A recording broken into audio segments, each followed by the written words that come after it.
वो कहता है संसार बूढ़ा हो गया, जीने की कला तो भाई।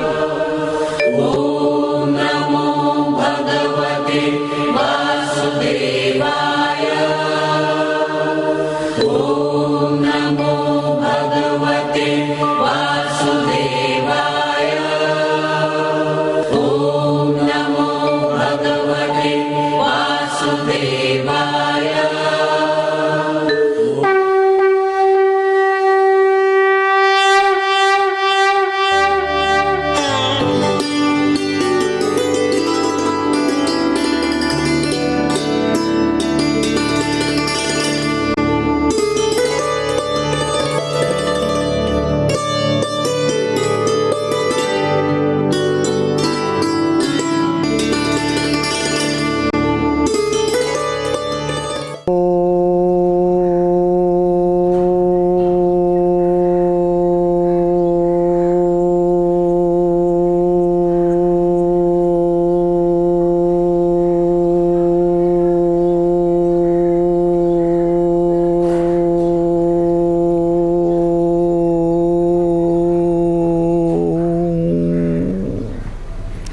जो 2 मिनट भगवान का नाम लेंगे।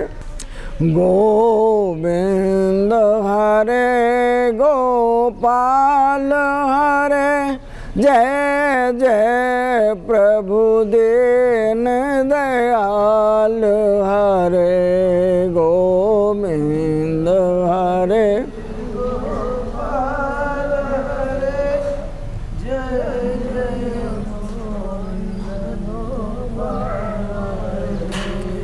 गोविंद हरे गोपाल हरे, जय जय प्रभु दीन दयाल हरे। गोविंद हरे गोपाल हरे, जय जय प्रभु दीन दयाल हरे।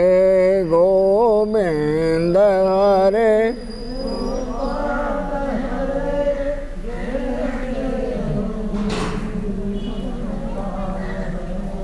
बोलो सच्चिदानंद घन भगवान की जय, आनंद कंद भगवान की जय, अपने अपने गुरुदेव भगवान की जय। देखो राम की चर्चा करते हैं, पहले तुम्हें ओम का शुद्ध अर्थ बताते हैं। वास्तव में ओम मेरा जितने भी हमारे मंत्र होते हैं, सनातन धर्म में हो, चाहे आर्य समाज में हो, जैनियों में हो, किसी में भी हो, ओम सबसे पहले लगता है। क्यों? कि ओम मेरा शुद्ध नाम है, जिसे मैं राम कहता हूँ, जिसे मैं ईश्वर कहता हूँ, जिसे मैं गॉड कहता हूँ, मानो वो मेरा शुद्ध नाम है। और जो शुद्ध है मैं उसको भूल जाता हूँ। मैं जय श्री राम, जय श्री कृष्णा, राधे राधे, लेकिन जो ओम शुद्ध है उसे नहीं बोलता हूँ, क्योंकि ओम खींचकर बोला जाता है। जितना तुम ओम को खींचकर बोलोगे वो वहीं से आवाज़ आती है जहाँ परमात्मा रहता है।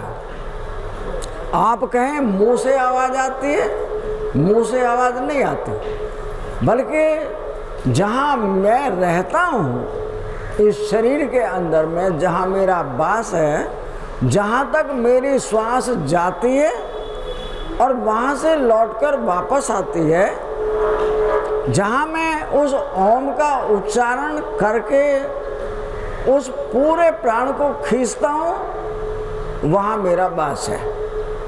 अगर आप 10 बार इस ओम को खाली पेट रोज लें, 10 बार, 3 महीने में तुम्हें ये पता लगेगा ओम की आवाज़ मुंह से नहीं आ रही है, बल्कि मैं इस शरीर में जहाँ रहता हूँ वहाँ से आवाज़ आ रही है।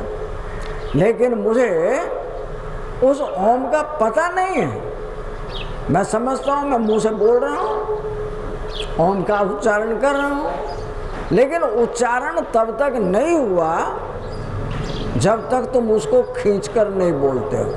अर्थात ये श्वास आती रहे जाती रहे, तुम्हें राम से कोई संबंध नहीं। और जो श्वास को जितना ज़्यादा खींचता है, समझना वो उतना राम के करीब होता है। मेरे इस प्राण के आने और जाने से, और जो व्यक्ति जगा हुआ है वो व्यक्ति उस आने जाने वाले के माध्यम से उस परम तत्व को जान जाता है। लेकिन जिसकी श्वास धीरे धीरे आते और जाते साल 90 हो गए, मुझे राम से क्या मतलब? अपने आप श्वास आ रही थी, अपने आप जा रही थी, दिन बीत गए और अब उसके नाम लेने की सत्ता या उसके नाम लेने की शक्ति मेरे पास नहीं है। लेकिन जो संत उसे जानना चाहता है, वो संत उन्हें जनाते हैं और जगाते भी हैं। ये कबीर दास कह रहे हैं, मोको कहाँ ढूंढे बंदे, मैं तो तेरे पास में। मोको कहाँ ढूंढे बंदे, मैं तो तेरे पास में। नामे मंदिर नामे मस्जिद, ना काबे कैलाश में। नामे देवल नामे मस्जिद, ना काबे कैलाश में। मुझको कहाँ ढूंढे बंदे, मैं तो तेरे पास में।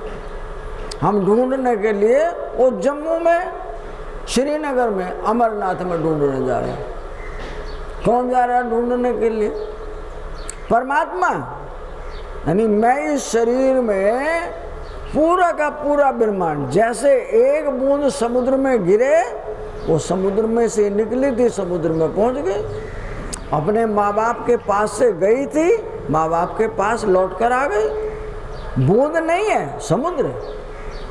ऐसे ये शरीर परमात्मा का घर, परमात्मा को बाहर ढूंढता फिरता है। इतना बड़ा मंदिर मैं स्वयं हूँ, इतना बड़ा मंदिर सारी दुनिया में कहीं है ही नहीं। लेकिन मुझे अपने कपाट खोलने नहीं आते, सारे जगत में ढूंढता फिरता हूँ। और जगत में ढूंढने के लिए इस भारतवर्ष में हमारे इतने तीर्थ स्थान हैं कि चलते चलते हम नहीं रहेंगे, परमात्मा नहीं मिलेगा। और जो ढूंढना चाहता है उसको कबीर दास कहता है, मुझे ढूंढना नहीं है, मैं तो तेरा स्वरूप हूँ, तेरे अंदर ही बसता हूँ। तेरी अज्ञानता के कारण मैं तुझे दिखाई नहीं देता। इसलिए वो संत हम सबके बीच में आकर कोई कोई जगाता है, और जो जगाता है वो वैसे ही नहीं जगाता। एक आदमी अंधा है, उसे नहीं दिखता है।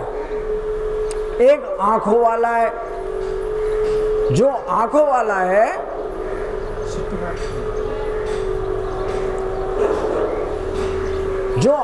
वाला है वो आदमी कहता है गड्ढा है, अगर गिर गया तो मर जाए। क्या लगा? मुझे तो नहीं दिखता है कि मैं तो अपनी आंखों से दिखा रहा हूँ, भाई गड्ढा है, इधर मत जा। लेकिन जो व्यक्ति आंखों से अंधा है वो कहता है सारी दुनिया इधर ही जा रही है। जो सारी दुनिया इधर जा रही है तो तुझे ज्यादा दिखता है, मुझे जाने दे, मैं तो जाऊंगा। तो जाने वाला उस अंधों की तरह से आंखें बंद करके, मानो उसे ज्ञान नहीं है, अपनी मर्जी से अपने आप को ये समझते हो कि मेरे से ज्यादा कोई विद्वान है ही नहीं, वो उसी रास्ते पर चलता है। वो रास्ता कैसा है कि यहाँ पर उस परमात्मा ने अनेकों विषय बनाए। परमात्मा एक ही है, वो दो नहीं हो सकता है। लेकिन कान बनाए, आँख बनाई, नाक बनाए, मुंह बनाया, और सोच जाने के लिए या जो पानी पिया गया है अशुद्ध पानी, उसे निकालने के लिए रास्ते बनाए। 9 नरक के द्वार। 2 कान है, 2 आंखें हैं, 2 नाक है, 1 मुंह है, मल और मूत्र, इन दोनों का रास्ता है। तो जो रास्ते बनाए उनके द्वारा पूरी सृष्टि को चला रहा है। संसार का कोई भी कारोबार है वो उस 9 नरक के द्वारों से भिन्न नहीं है। और 10वां द्वार ब्रह्मांड, उसको केवल संत जानते हैं, उसे कोई दूसरा नहीं जानता है। इसलिए वो संत चेता कर कहता है कि जो तू इस संसार में जा रहा है वो ऐसे पदार्थों को खाने लगा, जानवर भी नहीं खाते। तो तंबाकू को खाने की चीज है, आप स्वयं विचार करो। जो चीज ना स्वास्थ्य के मतलब की है, ना तुम्हें किस तरह का कोई नशा करती है, यानी उसका कोई अस्तित्व नहीं है, फिर भी आदमी खाता है। भाई तुम क्यों खाते हो? अच्छा लगता है। पहले शुरू में महसूस हुआ का बुरा है, 2 दिन 4 दिन 10 दिन सभी मींड रहे थे, उसको सबने खाना शुरू कर दिया। भाई जहर है जो मुंह लग जाता है, जो अमृत होता है वो मुंह नहीं लगता। जहर पकड़ता है, वो छोड़ता नहीं है। तो बीड़ी पीने वाला हो, पान खाने वाला, गुटखा खाने वाला, तंबाकू खाने वाला, शराब पीने वाला, ये क्या है? मनोरंजन। मैं केवल अपने मन को बहलाता हूँ, शरीर को इनमें से किसी चीज की जरूरत नहीं है। और संत कहता है इस संसार की कोई भी चीज ना तेरे साथ आई थी ना तेरे साथ जाएगी। बीच बीच में उस सामान को तू मेरा कहने लगा, किस लिए?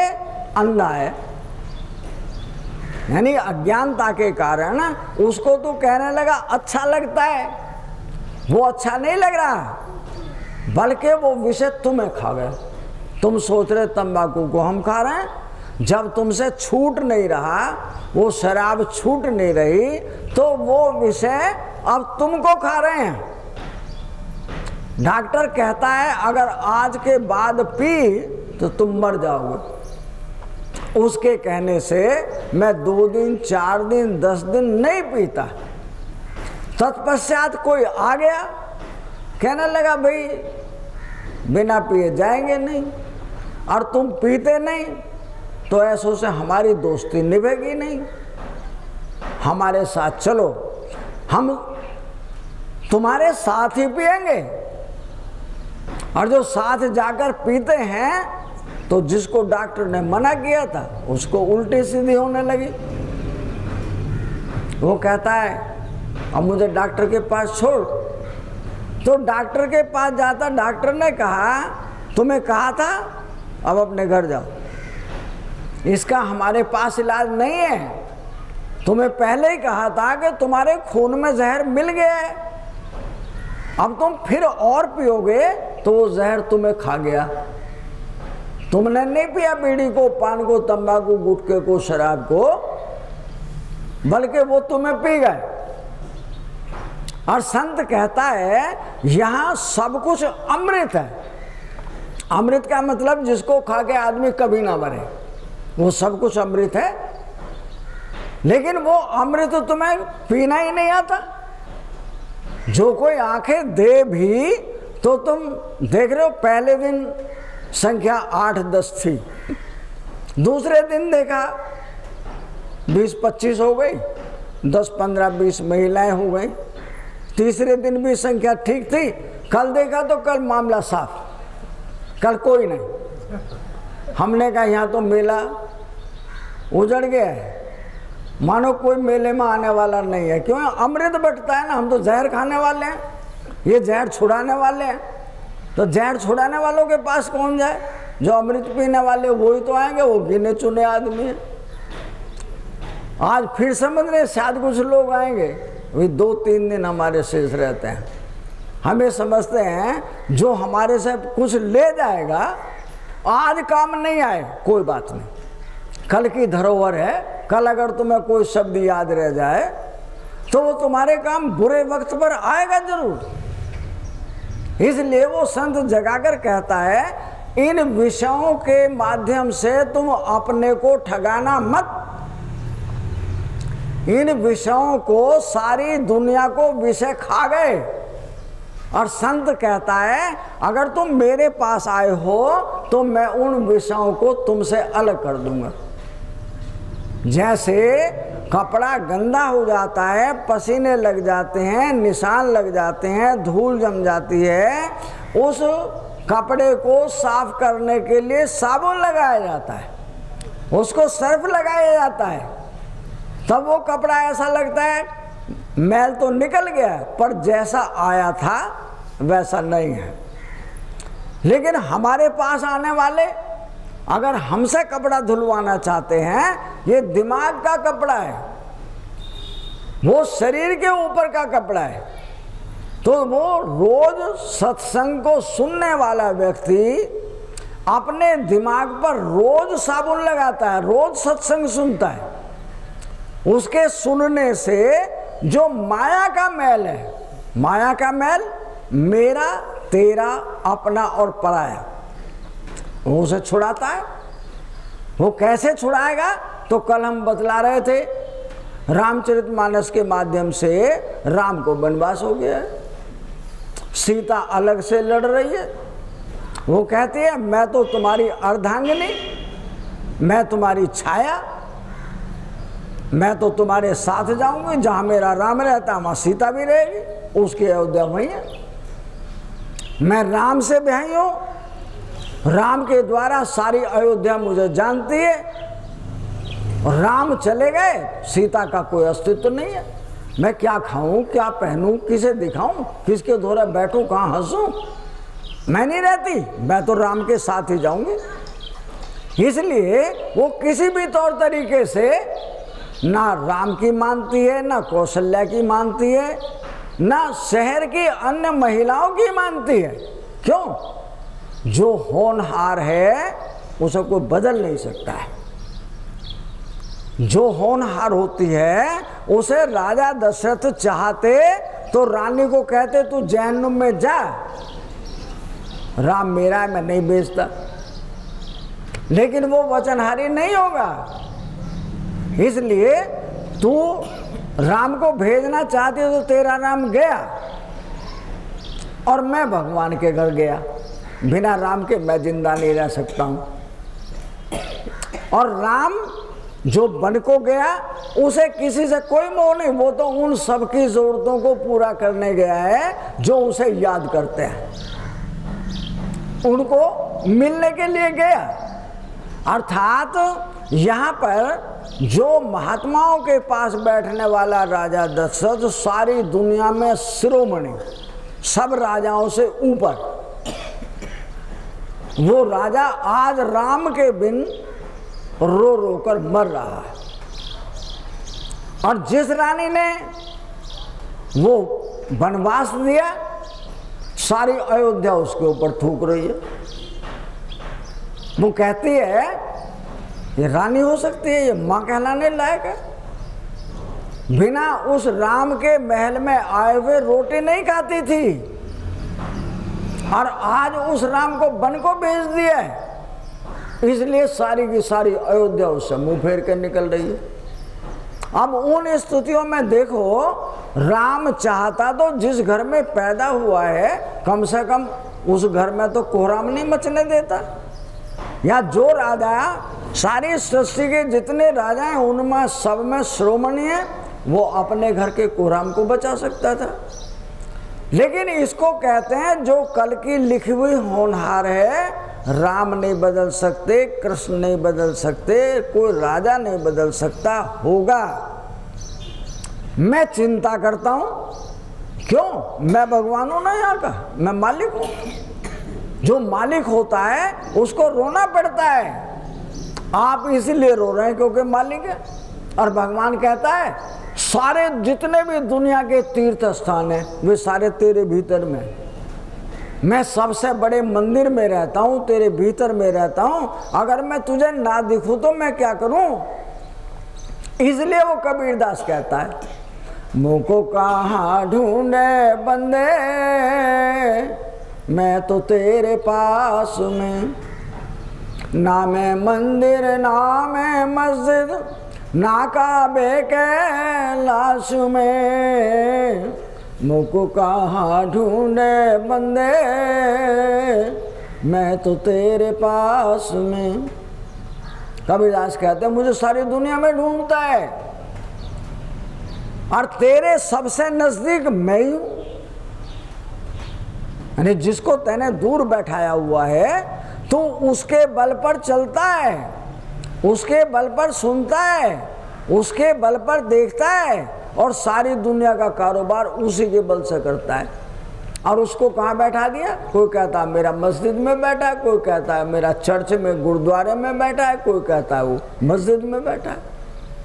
अरे वो मस्जिद में नहीं, तुम्हारे भीतर में बैठा है। एक कहता है कैलाश पर्वत पे जाके, कितने आज तक हजारों महात्मा हर रोज वहां पर पड़े हुए हैं। केदारनाथ में इतना तगड़ा पानी पड़ा, हजारों महात्मा दफन हो गए और लाखों आदमी जो बाहर के गए थे वे सबके साथ दफन हो गए। क्या भगवान उन सबको मारने के लिए गया था?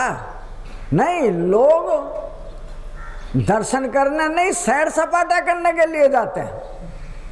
जो सैर सपाटा करने के लिए आते हैं तो भगवान कहता है भाई सैर सपाटे वालों की कहानी तो ऐसे ही है, होटलों में ठहरते हैं, जो मर्जी करते हैं, वो किसी के खाने का परहेज नहीं, किसी के रहने का कोई परहेज नहीं। तो तुम दर्शन करने नहीं आए, तुम्हारा यही होना था जो हुआ है। 3 साल से हमारे पहाड़ों के ऊपर भगवान पूरी तरह मेहरबान है।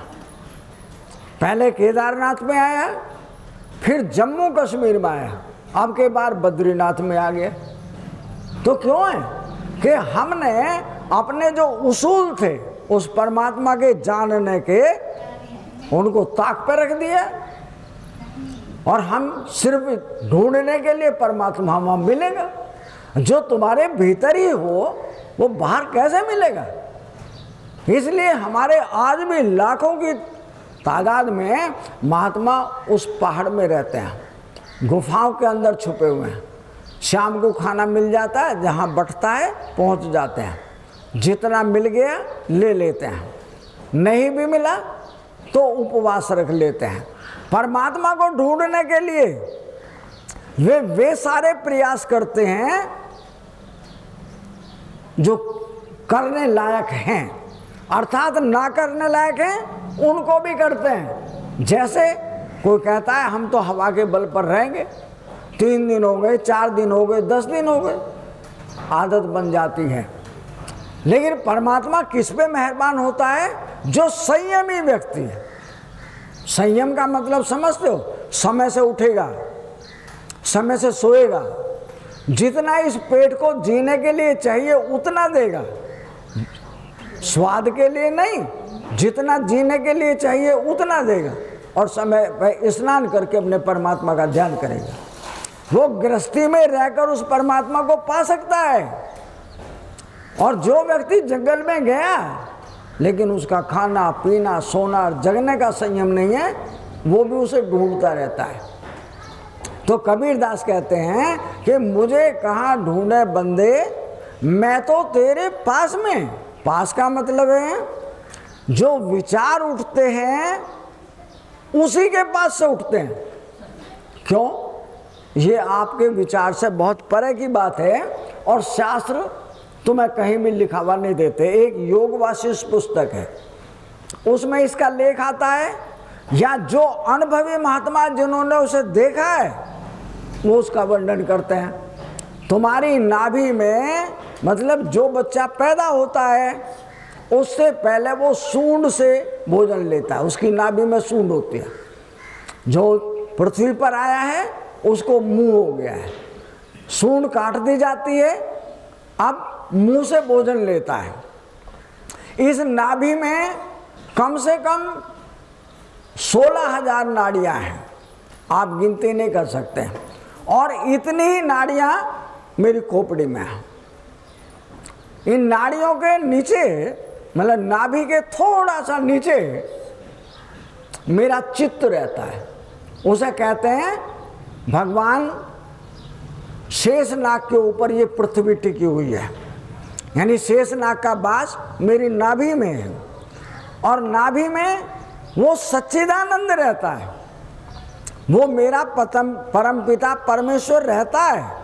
हम ओम का उच्चारण तुमसे इसीलिए कराते हैं कि ओम को जब तक तुम शुरू में बोलोगे आवाज़ लगती है मेरे मुंह से आ रही है, लेकिन जब उसकी रोज नित्य प्रति आवाज़ निकालोगे तो तुम्हें पता लगेगा मेरी नाभि में मेरा परमात्मा रहता है, ये आवाज़ वहीं से आ रही है। और जो जो तुम उस आवाज़ को अपने अंतर तक पहुंचाओगे तो वहाँ पर एक स्थान बनता है जिसको ध्यान से देखा जा सकता है, अनुभव नहीं किया जा सकता। मैं परमात्मा को कहते यहाँ पर बैठे हैं, टीवी सामने चलता है, 5 घंटे पिक्चर आ जाए मुझे भूख नहीं लगती, नीचे पैरों में मच्छर काटते हैं, मैं पैरों से झाड़ता रहता हूँ, पिक्चर नहीं छोड़ रहा हूँ, मेरा मन और बुद्धि पिक्चर हो जाते हैं। ठीक उसी तरह से जो संत उस परमात्मा को ढूंढने के लिए चलता है, वो मन और बुद्धि के द्वारा जीव उस परमात्मा को अपनी नाभि में देखता है। और नाभि में देखते देखते पहले तो उसका मन संसार में भागता है, जन्म जन्मांतरों से संसार को भोगा, वहाँ भागेगा उसका मन। लेकिन धीरे धीरे वो मन कब रुकता है? तो कबीरदास जी कह रहे हैं, मुझको कहाँ ढूंढे बंदे मैं तो तेरे पास में, ना तो कोनो क्रिया कर्म में, ना ही जोग वैराग में, ना तो कोनो क्रिया कर्म में, ना ही योग वैराग में, मुझको कहाँ ढूंढे बंदे मैं तो तेरे पास में। कोई कहता मैं सत्यनारायण की कथा पढ़ता हूँ, कोई कहता है मैं मंदिर में भगवान को नहलाने के लिए जाता हूँ, कोई कहता है मैंने तो 9 दिन का देवियों का उपवास रखा है, 9 दिन तक मैं अन्न नहीं खाऊंगा।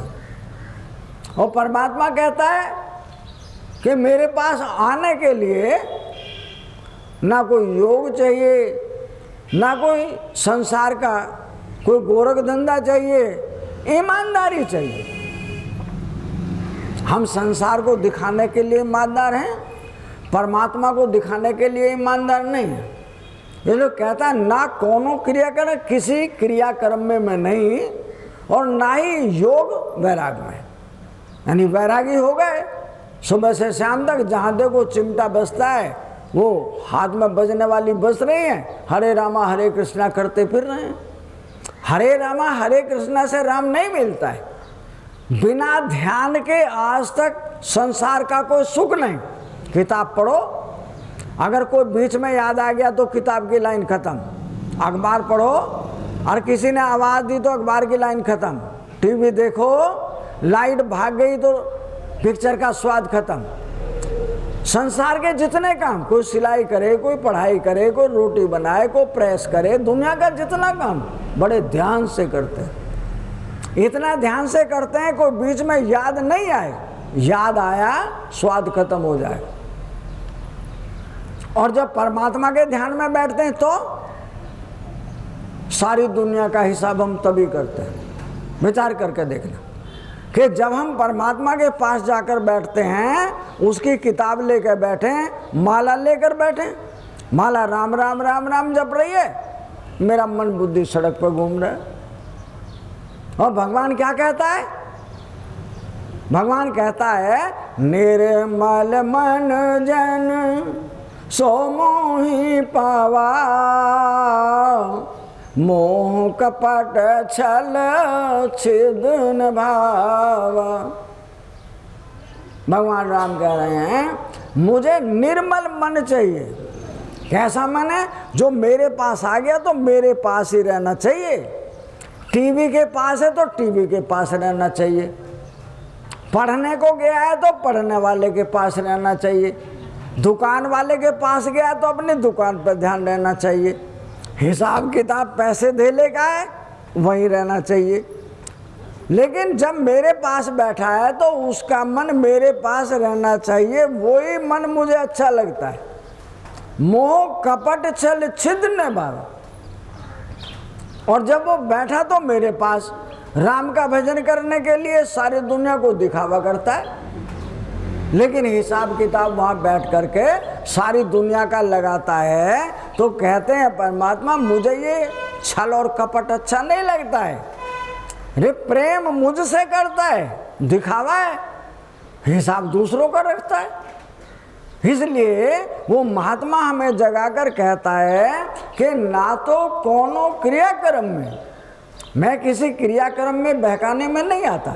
स्वाद के लिए खा रहे हैं, 9 दिन व्रत रखती हैं देवियाँ, किस दिन आलू बनाएंगी, किस दिन पकौड़ियाँ बनाएंगी, किस दिन मीठा बनाएंगी, किस दिन चावल की उसकी खीर बनाएंगी। वो अनेकों तरह के जो भोजन हमने पहले नहीं किए हैं 9 दिन में कर लेंगे।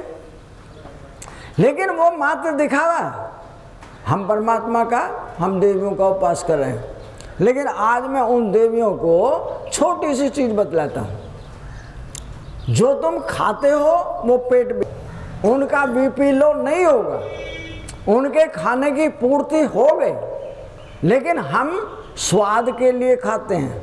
संसार के जितने भी भोग हैं हम लोग खाने के लिए जीते हैं, और संत जीने के लिए खाता है। बस इतना सा फर्क है। एक खाने के लिए कि जैसा भी मिल जाए बढ़िया मिलना चाहिए, वो बढ़िया के लिए जीता है। और आज पी लो नहीं होगा, उनके खाने की पूर्ति हो गई, लेकिन हम स्वाद के लिए खाते हैं। संसार के जितने भी भोग हैं हम लोग खाने के लिए जीता है। और आज मनपसंद भोजन नहीं मिला है तो कहते आज भूख नहीं है।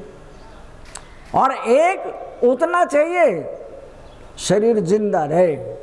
इसमें जब आदमी ज़्यादा खाता है नींद आएगी, आलस आएगा, बीमारी आएगी। और जो आदमी जीने के लिए खाता है वो आलस वहाँ खड़ा रहता है, बीमारी खड़ी रहती है, नींद तो आएगी नहीं।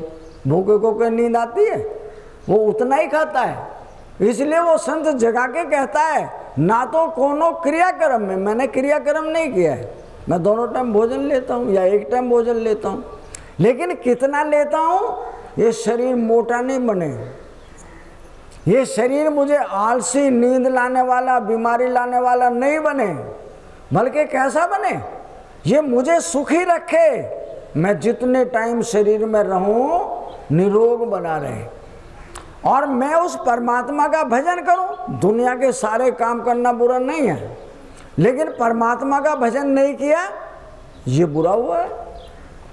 तो उस बुराई को मिटाने के लिए वो संत हमें जगाकर कहते हैं ना तो कोनो क्रिया कर्म में, ना है जोग वैराग में, मोको कहाँ ढूंढे बंदे, मैं तो तेरे पास में, खोजई हो तो तुरंत ही मिली है राग में, मोको कहाँ ढूंढे बंदे, मैं तो तेरे पास में, खोजई हो तो तुरंत ही मिली हो, पल भर की तलाश में, खोजई हो तो तुरंत ही मिली हो, पल भर की तलाश में, मोको कहाँ ढूंढे बंदे, मैं तो तेरे पास में।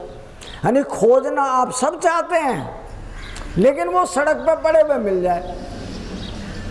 राम को ऐसा कोई नहीं है जो नहीं चाहता, सब चाहते हैं कि राम हमें मिल जाए, लेकिन बिना मेहनत के मिल जाए। भाई इतना बड़ा परिवार, घर, गाड़ी, बंगला सब बनाया है, ये बिना मेहनत के मिल गया क्या? हम विचार करके देखो, हम कब से लग रहे हैं कि हम घर बनाएंगे, घर बन गया तो गाड़ी खरीदेंगे, फिर बालकों की शादी ऐसे घर से करेंगे जो गाड़ी बनी बनाई आ जाए, दुनिया भर का सामान बटोरते बटोरते जीवन गुजर गए। और परमात्मा को सोचते हैं वो हमें बिना मेहनत के मिल जाए। परमात्मा कहता है एक जगह पर दोनों काम बन सकते हैं। तुम गृहस्थी कमाना, गृहस्थी का सब काम करने पर मुझे देखते रहना। यानी हमने गलती की है, परमात्मा को तो छोड़ दिया और संसार को पकड़ लिया। भाई संसार को पकड़ना बुरा नहीं है, लेकिन परमात्मा को छोड़ना बुरा हो गया है।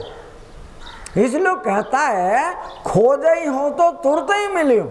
यानी किसी आदमी का श्वास ऊपर नीचे को होने लगा, वो बालकों से कहता भैया मेरा सांस फूल गया, मैं मर जाऊंगा, जल्दी डॉक्टर को दिखा।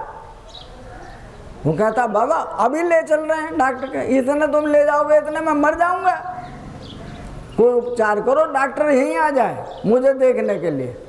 डॉक्टर आएगा, गोली देगा, तब तुम ये कहोगे हाँ मुझे सांस लेने में थोड़ी सुविधा हुई है।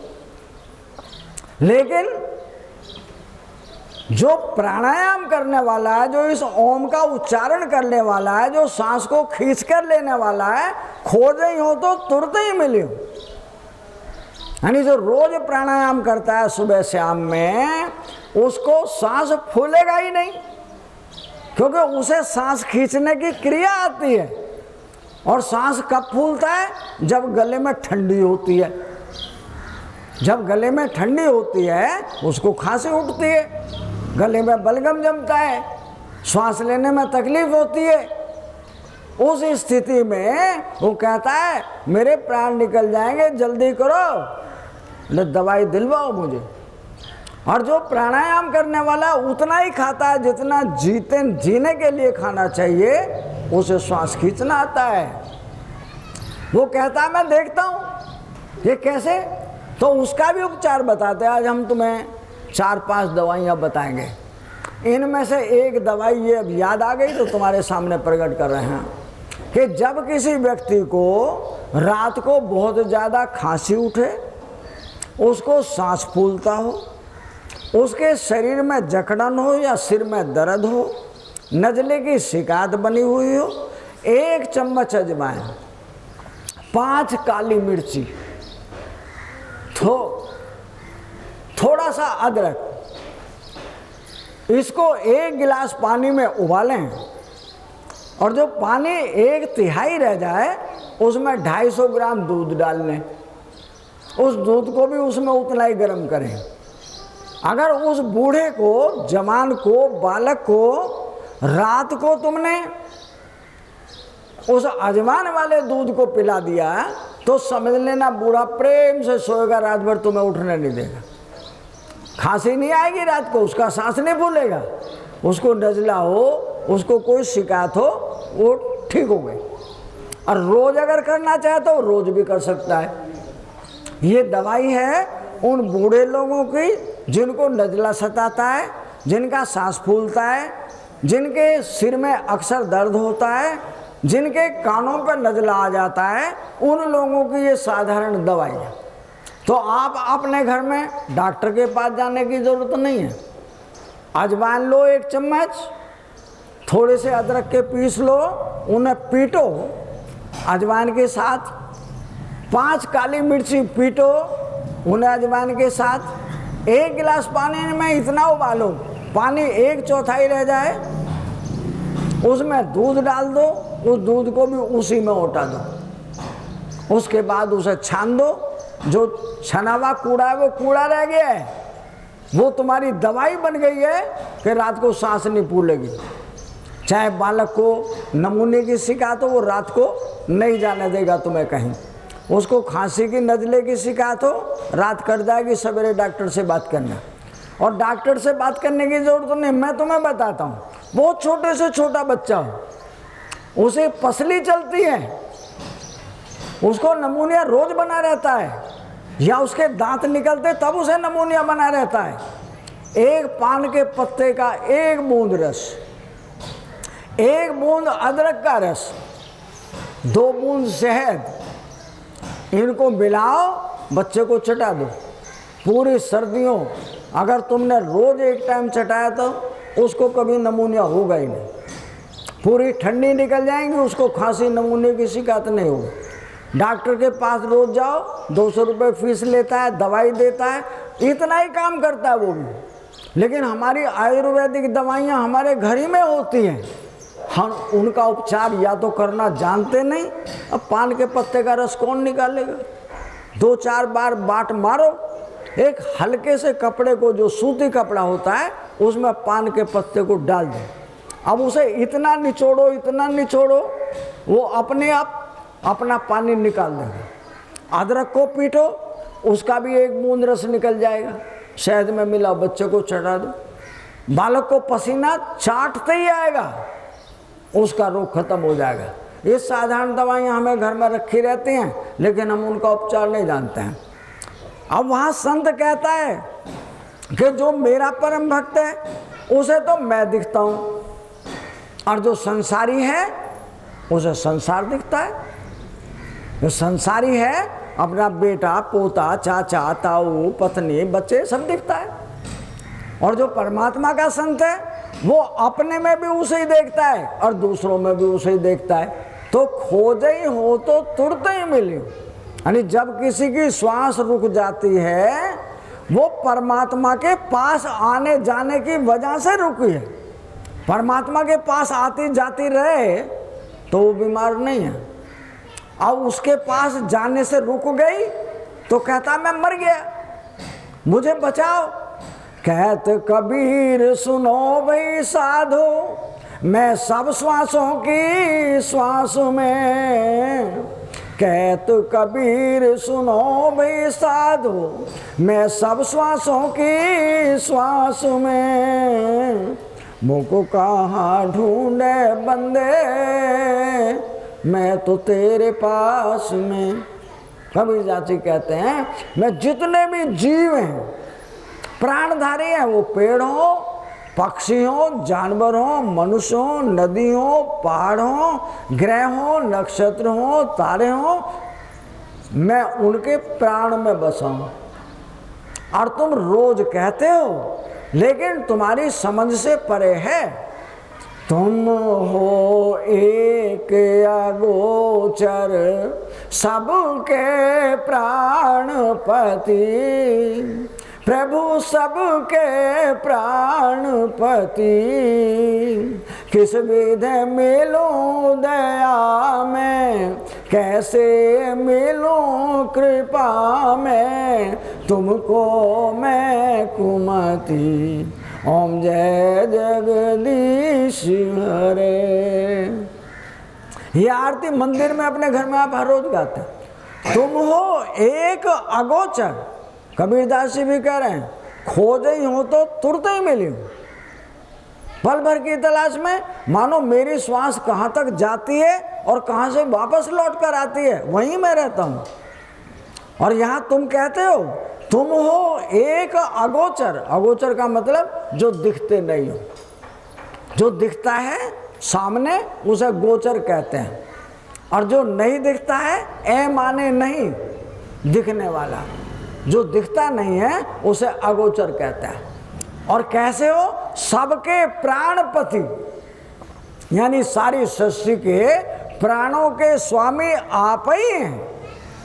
आपसे भिन्न जगत नहीं है, आप सब कुछ जानते हैं। इसलिए वो संत हमें जगाकर कहते हैं तुम हो एक अगोचर, सबके प्राणपति, किस विध मिलो दया में। यानी प्रभु आप मुझे बताओ, मैं आपसे कैसे मिल सकता हूं? क्यों कि मैं कम बुद्धि हूं, कुमति हूं। कुमत का मतलब है मैं रास्ता नहीं जानता तुमसे मिलने का, उस रास्ते को तुम बताओगे। तो परमात्मा कहते हैं मैंने तुम्हारे पास अपने संत को भेजा हुआ है, और संत गए। लेकिन जो आदमी आज आता है वो कल नहीं आता। कि उसे क्या हो गया है कि वो तो एक बात कहते हैं, जगत को छोड़ दो, परमात्मा को ढूंढ लो। महाराज जी कहते हैं कि जगत तुम्हारा नहीं, परमात्मा तुम्हारा है। इसलिए हम तो जगत के हैं, हमें परमात्मा चाहिए ही नहीं। तो जो आदमी आ जाता है कल को वो छुट्टी कर लेता है, वो कल को आता ही नहीं। क्यों नहीं आता? कि यहाँ अमृत की जरूरत तो नहीं, हमें तो जहर की जरूरत है। महाराज जी ऐसा उपचार बता दो, गठिया भर के नोट मिल जाए, हम तो खुश। लेकिन नोट यहीं मिलेंगे, यहीं छिनेंगे। और जो बात मैं बतला रहा हूं वो तुम्हारे उस वक्त में काम आएगी जब सब सारे छूट जाते हैं। कैसे छूटते हैं और कैसे मिलते हैं? हमारे यहाँ पर एक राजा रघु हुए हैं, वो इसी पीढ़ी के हैं जिसमें राम पैदा हुए हैं। राजा रघु अपने आप में बड़े धर्मात्मा और जो संत थे उनकी अनेकों प्रकार से सेवा करते थे, उनके कहने के अनुसार अपने राजकाज को चलाते थे। एक बार उन्होंने देखा कि राजा रघु के संतान तो कोई है नहीं और इतने बड़े राज्य के मालिक हैं। देखते हैं राजा रघु को आज विश्वामित्र जी उनके दरवाजे पहुंच गए। अब विश्वामित्र जी कहते हैं राजन हम आ गए। प्रभु बैठो। मानो अपना सिंहासन राजा रघु ने विश्वामित्र जी को सौंप दिया। आप यहाँ विराजिए महाराज और मैं आपका सेवक, तन मन और धन आपके चरणों में समर्पित। भाई राजन क्या कह सकते हैं?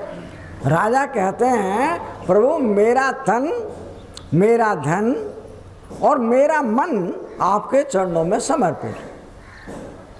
राजा प्रसन्न हुए, तब तो हमारी बात बन जाएगी। अगर वो विश्वामित्र जी कहते हैं जब सब कुछ हमें ही दे दिया, बात बन जाएगी। कुछ देर के बाद राजन कहते हैं प्रभु आज्ञा कीजिए, हम आपकी क्या सेवा कर सकते हैं? अब तो विश्वामित्र सिंहासन पर बैठे हैं। वो कहते राजन हमें या तो 1 घंटे के सत्संग का जो फल होता है हमें दे दो। विचार करना इस बात पर। जो 1 घंटे का सत्संग का फल है वो हमें दे दो, या अपने ही सारे राज्य को हमें दे दो। जहां तक तुम्हारा राज्य है वो हमारा। राजा रघु असमंजस में पड़ गए। वो कहने लगे ये फैसला मेरा अपनाने, इस राज्य में पत्नी भी साझी है। उसके माँ बाप ने राज्य देखा था तभी तो शादी की थी, और राज्य में इनको दे दूं तो पत्नी कहेगी तुमने मेरे से तो पूछा ही नहीं। इसलिए वो कहता है गुरुजी आप बुरा ना माने तो मैं अपनी पत्नी से सलाह कर लूं। मैं कहा जाओ अपनी पत्नी से सलाह कर लो। पत्नी राजा रघु से भी ज्यादा विदुषी है। राजा रघु वहां गए और जाने के बाद कहते हैं कि प्रिय एक गड़बड़ हुई। कि बोलो? विश्वामित्र जी आए हैं और वो ये कह रहे हैं या तो ये सारा राज्य हमें दे दो, या 1 घंटे जो सत्संग सुनाए उसका जो भी फल मिलता वो हमें दे दो। रानी ने विचार किया। वो कहने लगी राजन राज्य तो जब हम कल नहीं रहेंगे तब भी जाएगा। राज्य तो यही मिला है ना, राज तो छूटेगा। एक जो सत्संग हमने सुना है हमारे तो वही तो काम आएगा कल को। कह दो राज्य को संभाल लें। विश्वामित्र जी को कह दो वे अपने राज्य को संभाल लें। नुका देख लो हम गद्दों पर सोने वाले, महल में रहने वाले कहाँ जाएंगे?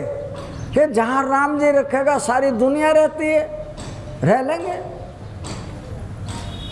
अब राजा रघु अपनी पत्नी से कहकर विश्वामित्र जी के पास आ गए। विश्वामित्र जी से कहते हैं कि गुरुजी हमने फैसला कर लिया है। क्या फैसला किया है? राज तुम रखो। तुम्हें जंगल में रहते बहुत दिन हो गए, तुमने राज्य का सुख देखा नहीं है, और हमें जंगल का सुख नहीं देखा है, इसलिए प्रभु राज तुम्हारा, हम राज को छोड़ के चले जाएंगे। विश्वामित्र जी कहते हैं जाना तो ये ध्यान रखना, जहां तक तुम्हारा राज्य है वहां तक तुम्हारे ठहरने के लिए कोई स्थान नहीं है, राज्य से बिल्कुल बाहर चले जाना। अब जो अपनी सीमा में रहते तो सारी जनता जानती है, राजा को कोई भी जगह दे देगा, और जो सीमा से बाहर चले जाओ तो राजा को कौन जानता है। ठीक है महाराज। अब विश्वामित्र जी के चरण छुए, आशीर्वाद लिया और यहाँ से चल दिए। अब जब आशीर्वाद लेगा कोई चरण छूकर तो उसे यूं थोड़ी कहता तू जाके भूखा मर जाइयो, वो कहता भगवान तुझे सदा सुखी रखे, आशीर्वाद भी दे दिया सुखी रखने का। और राजा अपनी रानी को लेकर के वो अपने राज्य की सीमा से बाहर चल दिए। चलते चलते एक ऐसे स्थान में पहुंच गए जहां बिहड़ जंगल है, उनकी सीमा समाप्त हो गई। यहां तक हमारा राज्य था, अब तो राज्य है नहीं। एक पत्थर की शिला पर बैठे हुए दोनों के दोनों आपस में बातें कर रहे हैं। कह रहे रानी रात तो यहीं बितानी पड़ेगी, यहाँ हमारा राज्य तो है नहीं, और रात्रि हो चाहे दिन हो, भाई रात्रि में दिखाई नहीं देता क्योंकि सूरज नहीं है, दिन के टाइम में सूरज सब कुछ दिखा देता है, तो रात को यही विश्राम करना पड़ेगा। कह राजन कोई बात नहीं, परमात्मा सबका मालिक है, उसी ने हमें ये कहलवाया कि राज्य तुम्हारा और वही हमारी रक्षा करने के लिए आएगा। दोनों बैठ गए। रात को 9 बजे एक कन्या जिसकी उम्र करीब 21 साल हो, और वो उनके पास आए। वो कहने लगे पिताजी मेरे माँ बाप तो है नहीं, और मेरे पास एक बहुत बड़ा राज्य है, मैं उसकी मालिक हूँ, और आप एक राजा हैं, मेरे राज्य की देखभाल आप कर सकते हैं, अब मेरी देखभाल भी आपके सहारे हो जाएगी। रानी कहने लगी देरी मत करो, ये सत्संग का फल है, स्वीकार कर लो। राजा रघु से कहती है कि इस कन्या को मने मत करो। तो वो राजा कहता है बेटा ठीक है, हमारे लिए तो ऐसा ही राजा ऐसा ही जंगल दोनों बराबर है, पर अगर तुम्हारी सेवा हो जाएगी हमें कोई आपत्ति नहीं। मानो आंखें बंद हों और वो जमीन के नीचे पाताल लोक में ले जाए। राजा और रानी अपना जितना बड़ा राज छोड़ कर आए थे उससे भी बड़ा राज उनको यहाँ मिल गया। अब राजा भूल गए कि मैं विश्वामित्र जी को अपना राज्य देकर आया हूं, और विश्वामित्र जी उस राज्य में दुखी हो गए कि सारी दुनिया का कारोबार तो मुझे करना पड़ता है, वो पता नहीं कहां जाकर छुप गया। इसलिए उन्होंने अपनी तीसरी आंख से देखा। वर्षों बीत गए, राजा रघु को जैसा राज्य था उससे अच्छा मिल गया, वो भूल गया तो पीछे भी राजा था कहीं। विश्वामित्र जी उसके पास खबर भेजते हैं राजा रघु तुम बहुत होशियार हो, अगर तुम सत्संग का फल हमें दे देते तो माया नगरी तो रोज मरने को, चिंता करने को, बीमार होने को, अनेकों प्रकार की ठगी रोज रुला रुला कर मारती। ये माया नगरी किसी को माफ नहीं करती, पर तुमने सत्संग का फल मांगा तो उसको तुमने दिया नहीं, इसका मतलब तुम विद्वान हो, होशियार आदमी हो, तुमने अच्छा किया। लेकिन अब अपने राज्य को संभाल तो लो, हमारी जान तो छोड़ दो। महाराज मेरे पास तो है। कहने लगे नहीं, अब तुम यहाँ आ जाओ। मानो उस कन्या की राजा ने शादी कर दी, राज्य को उस कन्या को दहेज में दे दिया, और फिर अपने राज्य में विश्वामित्र जी के पास आ गए। कहने का तात्पर्य इस बात से कि हमारे जितने भी तपस्वी हुए हैं वे त्याग कर बने हैं। कोई आदमी पकड़ कर राजा नहीं बन सकता है, जो त्यागता है वो राजा बनता है। अब त्यागने का मतलब ये नहीं है मैंने कपड़े रंग लिए, मैं घर बार छोड़कर घर से निकल जाऊँ। मैं तुम्हारे से बतलाता हूँ, मैं गवर्नमेंट सीनियर सेकेंडरी स्कूल का टीचर, मैंने बच्चों को पढ़ाया 12वीं क्लास तक। मैं गृहस्थ में रहा हूँ, 44 साल हो गए एक टाइम भोजन लेते हुए। सवेरे 3 बजे बिस्तर छोड़ देता हूँ और दुनियादारी के सब काम किए हैं। 12 साल हो गए आप लोगों की सेवा के लिए घर से निकले हुए। बच्चों को उनका सब सामान सौंप कर मेरा पीछा मत करना, मैं कहाँ जाता हूँ। जो काम दुनिया का तुमसे नहीं हो पाए और मेरे लायक है, आवाज़ दे लेना, मैं आ जाऊँगा। लेकिन तुम अगर ये समझो कि मैं अब तुम्हारे लिए हूँ, मैं जगत के लिए हूँ, तो संसार में रहकर कोई भी व्यक्ति उस परमात्मा को जान सकता है। और जो यहाँ से गए, हर आदमी को परवाह रहती है, तो मंदिर बना, तो आश्रम बना, तो धर्मशाला बना, ये गौशाला बना, अस्पताल बना, अपने घर का छोड़ के आया, वो दुनिया की माला फिर गले में डाल ली। परिणाम क्या होगा? बंधन को तो छोड़ के गया था, वो बंधन को फिर पकड़ लिया। बंधन रुला रुला के मारता है, चाहे संसारी हो चाहे कोई महात्मा हो। और जो बंधन को तोड़ के चला, हमें कोई आश्रम नहीं बनाना, बने बनाए आश्रम क्या कम है? आप सब लोगों के घर मेरे, आप जितने परिवार हैं वे सारे के सारे सदस्य मेरे, और जिनके द्वारा मैं यहाँ से वहाँ, वहाँ से वहाँ जाता हूँ, वो सब मेरे। और तुम्हारा अपना, मेरा अपना कोई नहीं। मैं अकेला आया था, मैंने अकेले ने दुनियादारी के सब काम किए, अकेले ने अच्छे बुरे कर्मों के परिणाम भोगे। लेकिन जब मैं परमात्मा का हो गया, परमात्मा ने मेरी सारी बीमारियों को अपने पास ले लिया। आप बीमार हो सकते हैं, मैं बीमार नहीं। मेरा परिवार बीमार हो सकता है, मैं बीमार नहीं। मुझे कभी मौत नहीं आएगी। मैं उस मौत से आपको भी बचाना चाहता हूँ कि जिस मौत के आने से आदमी भागता है, वो डरता है कि मौत आएगी, भूचाल आएगा, ये छत गिरेगी, मैं उसके नीचे दब जाऊंगा। लेकिन निश्चितता से कहता हूँ, वो छत गिरेगी नहीं, वो बिजली गिरेगी नहीं। क्यों? जो होनहार है उसे बदल नहीं सकते, पर मेरे अंदर सामर्थ्य, मैं होनहार को बदल सकता हूँ। आप सबके अंदर भी वो सामर्थ्य है कि तुम उस होनहार को बदल सकते हो, लेकिन तुम चाहते नहीं हो। ना चाहने का परिणाम है कि मुझे रात को नींद नहीं आती। क्यों नहीं आ रही है? चिंता बनी रहती है, डर बना रहता है, कुछ ना कुछ हमेशा सोचता रहता हूँ। अरे मन को जो सामान पकड़ा हुआ है उसे छोड़ के देखो। संसार मन है, बाहर नहीं है। दूसरी बात बतलाता हूँ। भगवान कृष्ण से अर्जुन कह रहे थे कि प्रभु हमें भागते भागते इतना जीवन बीत गया है, ये दुर्योधन की समझ नहीं आएगी।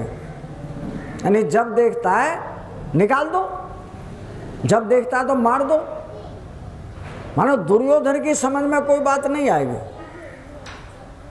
प्रभु हमें कोई ऐसा उपाय बताओ ताकि हमें इसकी शक्ल ही ना दिखे। भगवान कृष्ण कहते हैं तुम कह तो ठीक रहे हो, मेरे पास उपाय भी है, लेकिन उपाय करोगे तुम। याद रखना, महिलाएं हो या पुरुष, यहाँ सब जीव हैं और सारे जीवों को उस परमात्मा को पाने का बराबर का अधिकार है।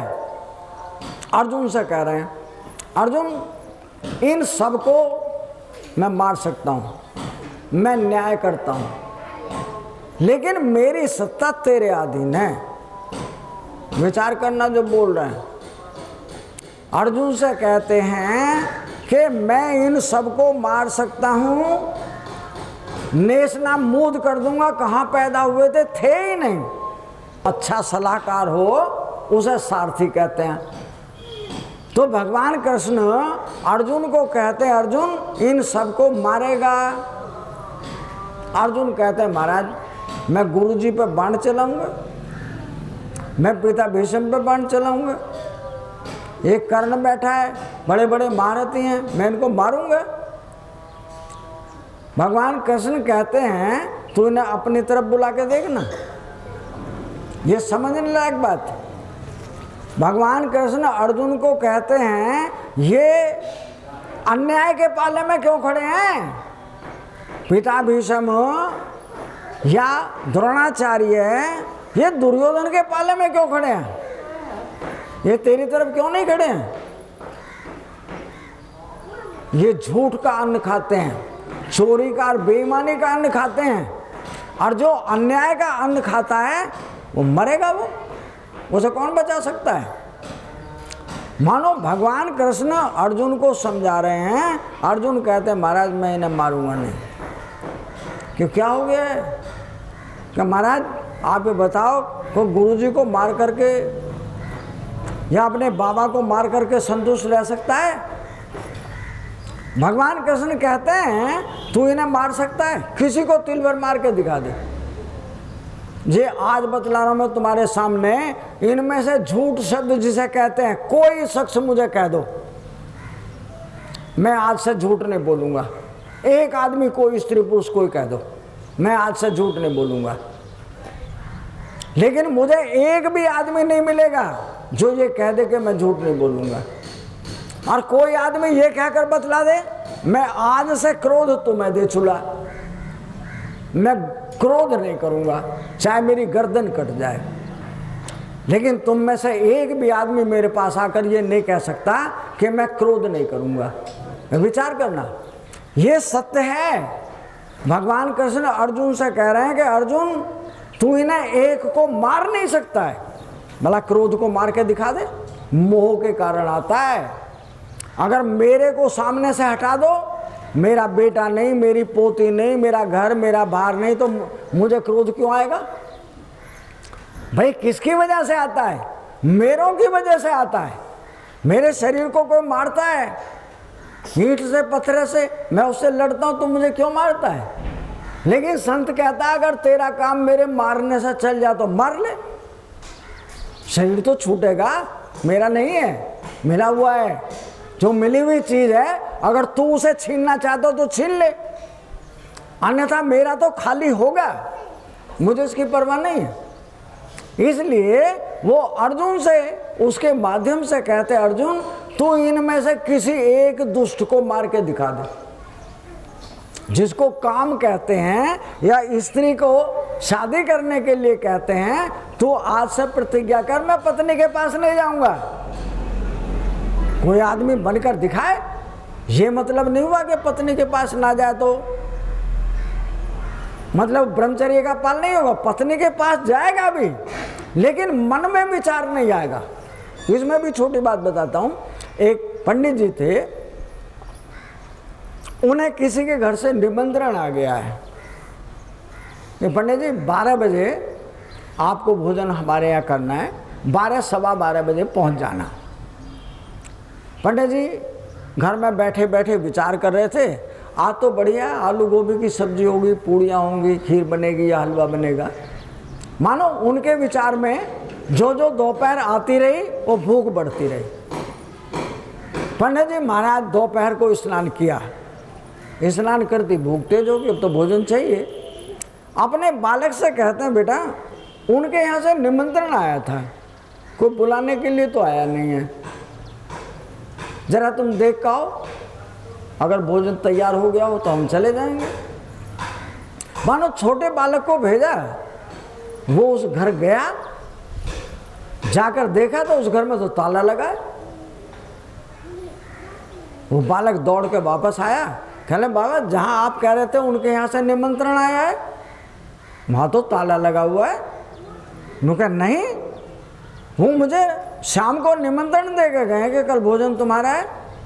कि बाबा उनके घर में ताला लगा है, तो तू पता करके आ ताला क्यों लगा उनके घर में, कहाँ गए वे। तो बालक फिर पता करने के लिए जाता है। तो जो बालक वहाँ पता करने के लिए गया, उन्होंने कहा इनके घर में ताला क्यों लगा है। कि 2 बालक छत पर लड़ रहे थे, उनमें से एक बालक छत से नीचे गिर गया, उसकी खवे की हड्डी टूट गई, पैर की हड्डी टूट गई, ये सारे अस्पताल गए। इसलिए ताला लग रहा है। अब बाबा को जाके बताया कि बाबा उनके यहाँ लड़ाई होगी, वे तो सब अस्पताल में है, कि भैया अपनी माँ से कह दे हम रोटी ही खा लेंगे। लेकिन विचार करना, शास्त्र के अनुसार, गीता के अनुसार और वेदांत के अनुसार उस व्यक्ति ने रोटी खाई है। मेरी बात पर गौर करना जो बोल रहा हूँ, यह तुम्हारी समझ से थोड़ी सी परा है। जिस आदमी के मन में विचार था कि ऐसा भोजन मिलेगा, ऐसा भोजन मिलेगा, मानो उसने भोजन किया है, उस भोजन का जो फल मिलना चाहिए था उस फल के अनुरूप वो बंधा हुआ है। और हमारे यहाँ पर भंडारा है, एक सबको बुलाया, लेकिन एक हमारे जाने पहचाने मित्र थे, हमने उनको नहीं बुलाया, याद नहीं रहा। वो व्यक्ति अकस्मात हमारे से मिलने के लिए आ रहा था, वो हमारे पास आया तो यहाँ पर लोग भोजन कर रहे थे। हमने कहा देखो भाई हमसे गलती हुई है, हमने आपको बुलाया नहीं, लेकिन पहले आप भोजन करेंगे, तुम्हारी बात जरूर सुनेंगे। वो कहता भोजन कर लेंगे, नहीं बुलाए तब भी कोई बात नहीं है, हम तुम्हें और अपने आप को अलग नहीं समझते हैं। कहने लगा पहले भोजन करोगे। तो जो आने वाला व्यक्ति है उसने भरपेट भोजन किया, लेकिन शास्त्र के अनुसार उसने भोजन नहीं किया, यानी उसने भोजन पाया है। उसने तो, जिसने भोजन पाया है उसके मन में पहले से कोई विचार नहीं है। जिसके मन में विचार नहीं है वो स्त्री के पास गया, धन के पास गया, रिश्ते नातों के पास गया, उससे कोई फर्क नहीं पड़ा है। लेकिन जिसके मन में विचार है और वो वहां तक पहुंचे भी नहीं, तब भी उसका पुण्य पाप उसे बराबर लगा है। इसलिए भगवान कृष्ण अर्जुन को कहते हैं, अर्जुन देख इनको मारूंगा तो मैं, तुझे खड़े होना पड़ेगा। भगवान कृष्ण से अर्जुन से कहते हैं, अर्जुन इन सबको तू नहीं मार सकता। जैसा मैंने अभी कहा, तुम झूठ बोलना आज छोड़ कर दिखाओ। कोई आदमी ईर्ष्या करना छोड़ दो। ये महिलाएं हैं, जब दो बैठ जाएंगी ना, अपनी बात नहीं करेंगे, हमेशा दूसरों की बात करती हैं। जो दूसरों की बात करती हैं इसको चुगली कहते हैं। जो सामने बात की जाती है उसे चुगली नहीं कहते हैं। लेकिन ये कभी शांत नहीं रह सकती हैं। इसका मतलब है वे चुगली करना हमें दे दो, देखो हम आज से नहीं करेंगे किसी की, लेकिन ये छोड़ नहीं सकती हैं। ये प्रकृति का स्वभाव है। यहाँ भगवान कृष्ण अर्जुन से कह रहे हैं, अर्जुन जितने भी हैं ये, काम हो, क्रोध हो, मोह हो, लोभ हो, ईर्ष्या हो, शत्रुता हो, झूठ बोलना, चोरी करना, मिलावट करना, धोखा करना, बेईमानी करना, ठगी करना, लूट लेना, किसी के बालक का अपहरण कर ले, किसी औरत का, किसी के बच्चे का अपहरण कर ले, इनमें से तू एक को भी मार नहीं सकता। ये रावण का परिवार है, ये दुर्योधन का परिवार है। पर अगर तू मुझे अपनी सत्ता सौंप दे, मुझे देखते रहे और तू इन सबको मार दे। कैसे मारता है वो इन सबको? जैसे मेरे घर पे काम पड़ा हुआ है और 10 बजे से एक रामायण की पिक्चर आ रही है और मुझे पता है घर में मेहमान भी आने वाले हैं, पर मुझे रामायण की जो पिक्चर आ रही है मुझे बहुत पसंद है। मेरा काम जल्दी जल्दी मैंने उसे निपटाया, वो निपटे या ना निपटे, मेहमानों को भूल गया, मैं पिक्चर पर बैठ गया। जो पिक्चर दिख रही है उसके सामने मेहमान जो भी काम धंधा वो सब फीका, वो छूट गया। जो छूटा मुझे याद नहीं आ रहा। भगवान कृष्ण कह रहे हैं मैं ऐसे ही पोता फेर दूंगा तेरे दुश्मनों पर, वे तुझे कभी याद नहीं आने के, लेकिन खड़ा होना तुझे पड़ेगा। अर्थात जैसे तुम्हारा मन पिक्चर में लगता है, ठीक उसी तरह से तुम्हारा मन मेरे पास लग जाना चाहिए। अगर तुम्हारे मन में कोई भी आ जाए, मित्र आ जाए, शत्रु आ जाए, घर का आ जाए, कोई बाहर का आ जाए, हम जाने। तो भगवान कृष्ण अर्जुन को माध्यम, यहाँ कोई लड़ाई नहीं हो रही है, यानी कोई महाभारत नहीं है, महाभारत तुम्हारे भीतर में है। मैं अपने महाभारत को मिटाने के लिए सारे शास्त्रों को पढ़ता हूँ, जितने भी वेद पुराण हैं, वो महात्मा हैं, उन सबके पास जाता हूँ। लेकिन मुझे ये तो कहते हैं कि उस लड़ाई को ऐसे मिटाओ, ऐसे मिटाओ।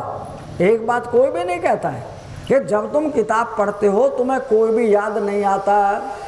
अगर कोई याद आएगा तो किताब की लाइन छूट जाएगी। ठीक उसी तरह से तुम्हारा राम में ध्यान लग जाए, तुम्हें राम दिखे, संसार नहीं दिखे।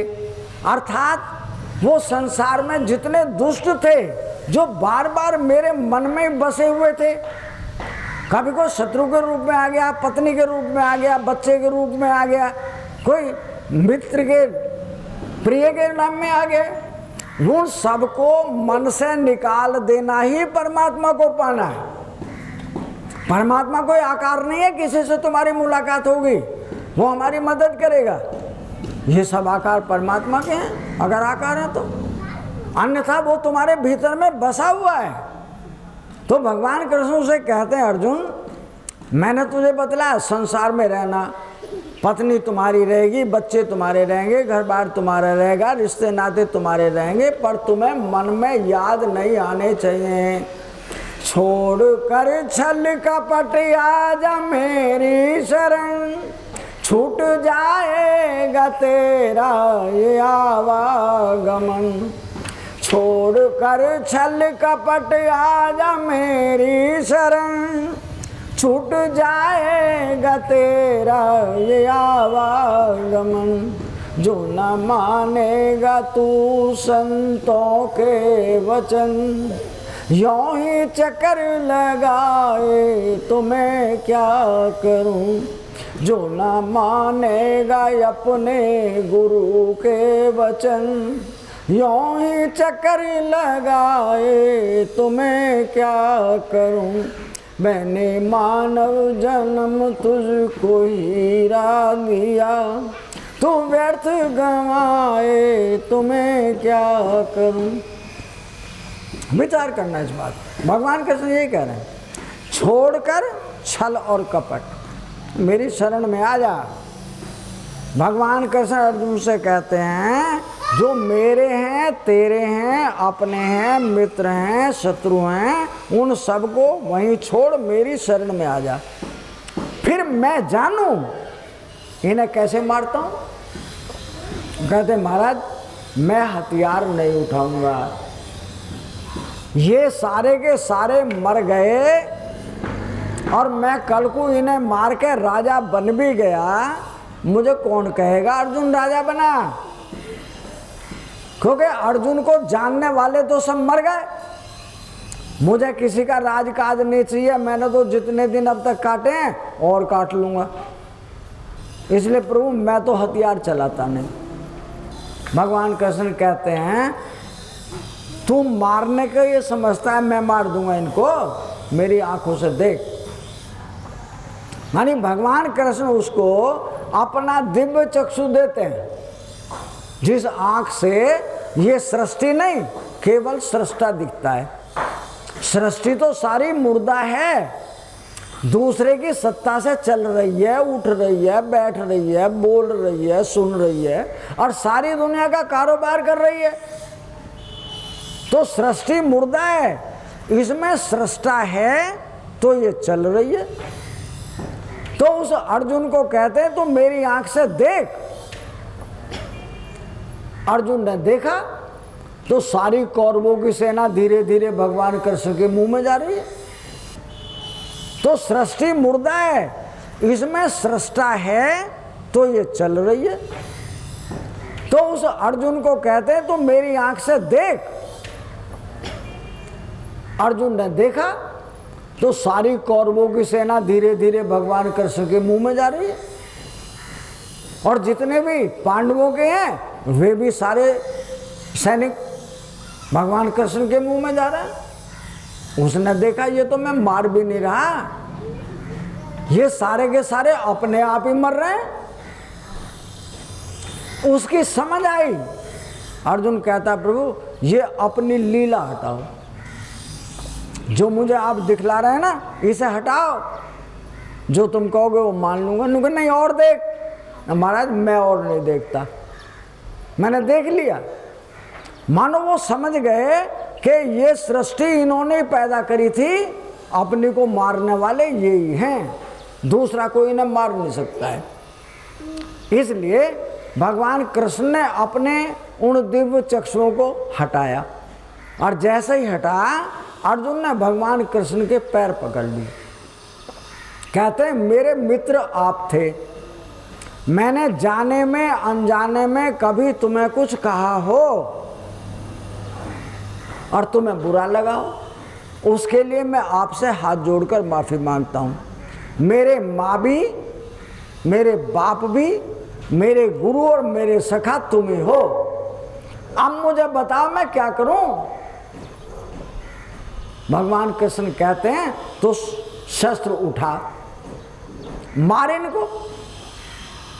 ये तेरे मारने से नहीं मरने के हैं, लेकिन तू ये ध्यान रखना, मुझे देखते रहना। आप इसका अर्थ नहीं समझेंगे क्योंकि आप भुक्त भोगी नहीं हैं, मैं भुक्त भोगी हूं। जो भुक्त भोगी होता है उसकी दृष्टि एक जगह पर, दुनिया इधर भी मर रही थी, आग लग रही थी, लोग चीख रहे थे, चिल्ला रहे थे, लेकिन उसकी संत की दृष्टि उस राम पर ही थी। जब उसकी दृष्टि राम के पास है तो वहां ना कोई मरा ना वहां कोई पैदा हुआ। और प्रमाण देता हूं, एक आप जैसा आदमी वो हमसे कहता है महाराज तुम हमें बताओ, हम इस घर में रहते हुए उस परमात्मा का भजन कैसे कर सकते हैं, हमें कोई उपाय बता दो। वो संत कहता है बताता हूं। तो संत उसे कहता है एक लोटे में गंगा जल दिया उसको और जगह बता दी, यहां से 1.5 किलोमीटर दूर एक मंदिर है, इस लोटे का जल ऊपर तक लबालब भरा हुआ है। उसे ये कहा इस लोटे को ले जाओ, भगवान शिव जी के ऊपर चढ़ाना है, ये 1.5 किलोमीटर मंदिर है ना, वहां पहुंचना है। वो कहता है प्रभु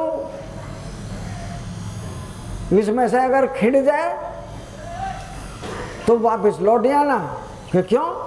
ये भगवान शिव जी स्वीकार नहीं करने के, तेरी पूजा नहीं लगेगी। इसमें से एक बूंद भी जल नीचे नहीं गिरना चाहिए, अगर जल नीचे गिरा तो तुम्हारी पूजा नहीं लगेगी। उस व्यक्ति ने ये समझते हुए कि मुझे मेरे गुरुजी ने कहा है इसलिए इस जल को तो मैंने पूरे के पूरे को भगवान शिव जी पर चढ़ाना है। अब वो यहाँ से निकला और बड़े धीरे धीरे, कहीं ठोकर ना लग जाए, कोई रास्ते में चलता कोई खवा ना मार दे। अब रास्ते में जा रहा था, चौपले पर क्या देखा? कोई मुर्दा, और उसके पीछे 1000 आदमियों की संख्या है। मतलब वो अपने जल को देख रहा है कि कहीं मैं जरा सा ठसका खाया, अगर एक बूंद भी जल गिर गया तो मेरी पूजा नहीं लगेगी। इसलिए वो चलते चलते वहां से निकला और आगे चला तो शादी हो रही थी, लोग नाच रहे थे, गा रहे थे, स्पीकर बज रहे थे। उनके साथ से सोचने लगा मैं एक कोने पर ही खड़ा हो जाऊं, जब ये निकल जाएंगे तब चला जाऊं। लेकिन वो फिर भी बड़े धीरे धीरे करके वहां से निकल जाता है। अब उसने किसी की कोई आवाज नहीं सुनी, कुछ नहीं किया। वो 1.5 किलोमीटर का सफर करके जब मंदिर में पहुंचा और भगवान शिव जी के ऊपर उसने वो जल चढ़ाया, कितना खुश हुआ वो कि भगवान ने मेरी आराधना को सुन लिया है। मतलब एक बूंद भी जल मेरे से गिरा नहीं। तो गुरुजी के पास आया, कहने गुरुजी मैंने एक बूंद भी जल उसमें से गिरने नहीं दिया, भगवान शिव जी के ऊपर पूरा चढ़ा दिया। मानो आपके कहने के अनुसार मेरी पूजा पूरी हो गई। तो भगवान कृष्ण कहते हैं, वो महाराज में कहते हैं, जो गुरुजी थे उनके पास गया तो गुरुजी पूछ रहे हैं तुमने रास्ते में क्या देखा? मैंने तो कुछ नहीं देखा। कुछ तो देखा होगा ना महाराज, मैं तो जल को देखता रहा। विचार करना जो बात मैं बोल रहा हूं, मुझे तो अपना जल दिख रहा था कि एक बूंद जल गिरा तो तेरी पूजा खत्म हो गई। मुझे 1.5 किलोमीटर जाना था, इसलिए मैं अगर कहीं देखता कि तुम्हें ये पता नहीं रास्ते में एक मुर्दा भी था, कि गुरुजी मैंने मुर्दा नहीं देखा। और रास्ते में शादी हो रही थी कि मैंने शादी भी नहीं देखी। फिर क्या देखा कि मैं तो एक कोने पर सिर्फ उस जल को देख रहा था, मैंने कुछ नहीं देखा। ये संसार में जीने की कला बताई कि संसार में जीना, लेकिन अपने ध्यान को परमात्मा को दे देना। संसार के सब काम करना, लेकिन परमात्मा दिखते रहना चाहिए। भगवान कृष्ण अर्जुन को कह रहे हैं तू शस्त्र उठा, ये तेरे से नहीं मरे एक भी, इन्हें मारूंगा मैं। लेकिन तेरी सत्ता कैसी हो कि तेरी नजर मेरे ऊपर से नहीं हटनी चाहिए, तो ये मर जाएंगे। अगर तैने उनको देखा, ये दुर्योधन है, ये पिता भीष्म है, या ये द्रोणाचार्य, ये कृपाचार्य हैं, फिर तो इन्हें नहीं मार सकता है। मानो वो लड़ाई लड़ रहे थे, लड़ते लड़ते वो धनुर्धारी जो गुरुजी थे द्रोणाचार्य, उनके बाण बड़े तीक्ष्ण, जिधर उनके बाण पड़ने शुरू हो जाए अर्जुन की सेना भाग जाए मैदान छोड़कर। वो कहने लगे प्रभु ये देखो ना क्या हो रहा है, हमारी सारी सेना को तो द्रोणाचार्य मार देगा। नो शांति रख, कल बताएंगे। हम आज का युद्ध खत्म हो गया, जो कल का युद्ध शुरू होगा तो भगवान कृष्ण से कहते हैं कि प्रभु अगर द्रोणाचार्य 2 दिन और युद्ध कर गया तो हमारी सेना का काम पूरा, एक नहीं बचने का है। भगवान कृष्ण कह रहे हैं एक उपाय है। क्या उपाय है? कि चलते हैं अभी। तो दोनों तीनों या 5 पांडवों से आपस में सलाह करते हैं कि युधिष्ठिर अगर युद्ध के मैदान में ये कह दे अश्वत्थामा मारा गया। अश्वत्थामा द्रोणाचार्य के बेटे का नाम है।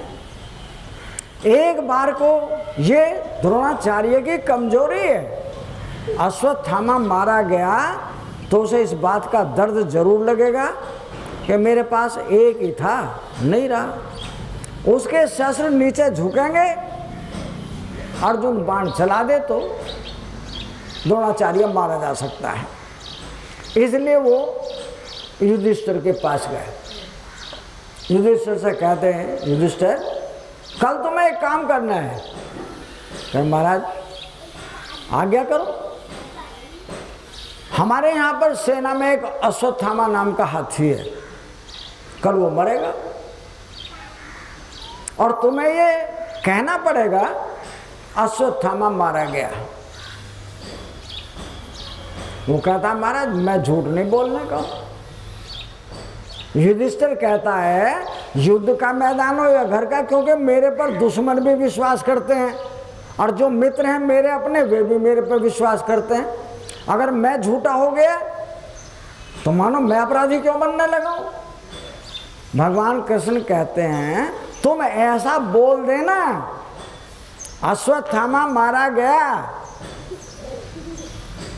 वो नरो वा कुंजरा, वो मनुष्य था या जानवर मुझे नहीं पता, पर तुम इतना तो बोलोगे अश्वत्थामा मारा गया। कैसे बोल दूंगा मैं।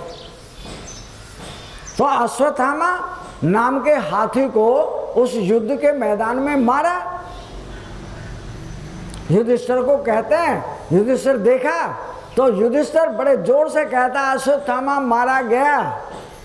जैसे बोला तो शंख नगाड़े डपड़े ऐसे बोले कि उसकी आवाज जो बोल रहा था नरो व कुंजरा किसी ने नहीं सुनी। परिणाम हुआ कि ये बात किसने कही? युधिष्ठिर ने कही। द्रोणाचार्य को पता लगा अश्वत्थामा तेरा एक बेटा वो मारा गया। उसने अपने शस्त्रों को नीचे कर लिया। जो शस्त्र नीचे किए तो भगवान कृष्ण अर्जुन से कहते हैं बाण चला। अर्जुन कहता है प्रभु निहत्थे पर बाण नहीं चलाऊंगा, इसके हाथ में शस्त्र नहीं है। तो कृष्ण कहते हैं तेरे अभिमन्यु को इन्होंने निहत्थे को मारा है। जब उस पर शस्त्र नहीं रहे तो उसने गाड़ी का पहिया भी लिया, इन्होंने माफ नहीं किया है। मानो अर्जुन को क्रोध दिलवा रहे थे। ये शस्त्र विहित मारा जा सकता है, शस्त्र उठाने के बाद तुम्हारे से नहीं मरेगा। इसलिए भगवान कृष्ण कहते हैं मुझे देखता रहे, अपने काम को करता रहे। इसलिए भगवान कृष्ण ने अर्जुन को उपदेश किया, अर्जुन ने उसको मार दिया। एक मरा, अगले दिन पिता भीष्म खड़े हो गए। नहीं, दुर्योधन चालाक है, बहुत बुद्धिजीवी है, अहंकार हमारा, वो बड़ा सोच विचार के काम करते हैं। इसको कहते हैं ब्राह्मण, सबकी बुद्धि के ऊपर बैठा हुआ है, इतना समझदार है, काम करने से पहले विचार करता है इसका परिणाम क्या होगा। और किसी दूसरे जीव में नहीं, मनुष्य में है ये। तो अगले दिन दुर्योधन कहता है पिता भीष्म द्रोणाचार्य मारे गए, कल से सेनापति आप बनोगे। पांडवों पर दया नहीं करना है, इन्हें मारना है। पिता भीष्म कहते हैं ठीक है, जब हमारा काम है तो हम न्याय करेंगे, मारेंगे उनको। अब होता क्या है, पिता भीष्म ने शस्त्र उठाए, इधर पांडवों ने शस्त्र उठाए। पांडवों के शस्त्रों के अनुसार एक दिन द्रोणाचार्य नहीं रहे तो हजारों लोग मारे गए। वे सारी की सारी कौरवानी जो स्त्रियां थी वे रोती झीकती हुई दुर्योधन के पास गई। दुर्योधन से कहती हैं सारी कौरवों की स्त्रियां ये जवान हैं, जब कौरव मर जाएंगे तो तुम्हारी जो कौरवों की स्त्रियां हैं इनके यहाँ वर्ण संकर संतान होगी, और वो वर्ण संकर संतान जो है इन पूर्वजों को जो मर गए उन्हें पानी भी देने वाला नहीं मिलेगा। इस युद्ध को बंद करोगे या नहीं?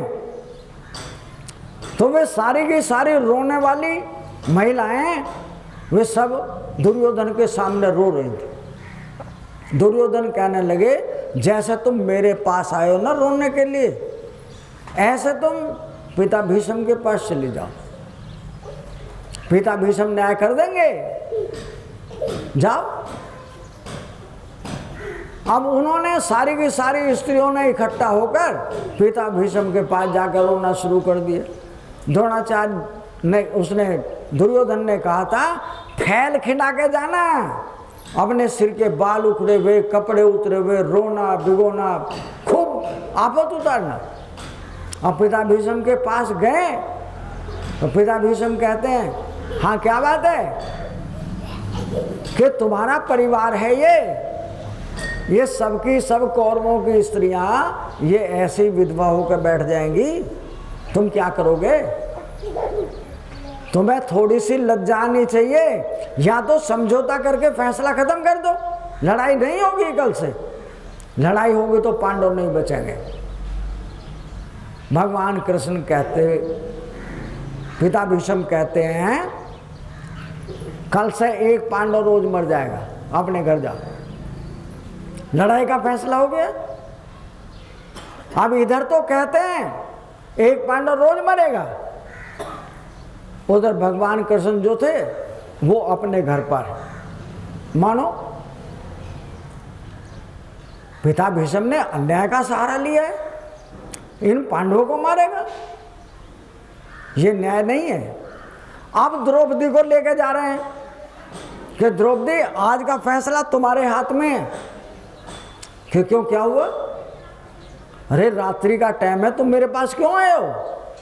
कहने आज का फैसला तुम्हारे अधीन। रास्ते में जब जंगल में आ गई और उन तंबुओं में पहुंच गई जहां कौरव और पांडवों की सेना रात में बसती है, तब द्रौपदी पिता भीष्म ने, अरे इनको तू बचा सकती है। मानो भगवान कृष्ण तो तंबू के बाहर खड़े और द्रौपदी को कहा कि तू जाके उनके चरणों में सिर टेक दे। द्रौपदी चली गई। एक कवि लिखता है, खुद तो बाहर ही खड़े रहे, भीतर भेजा पंचाली को, यतिवर बाबा के चरणों में जाकर अपना मस्तक रख दो।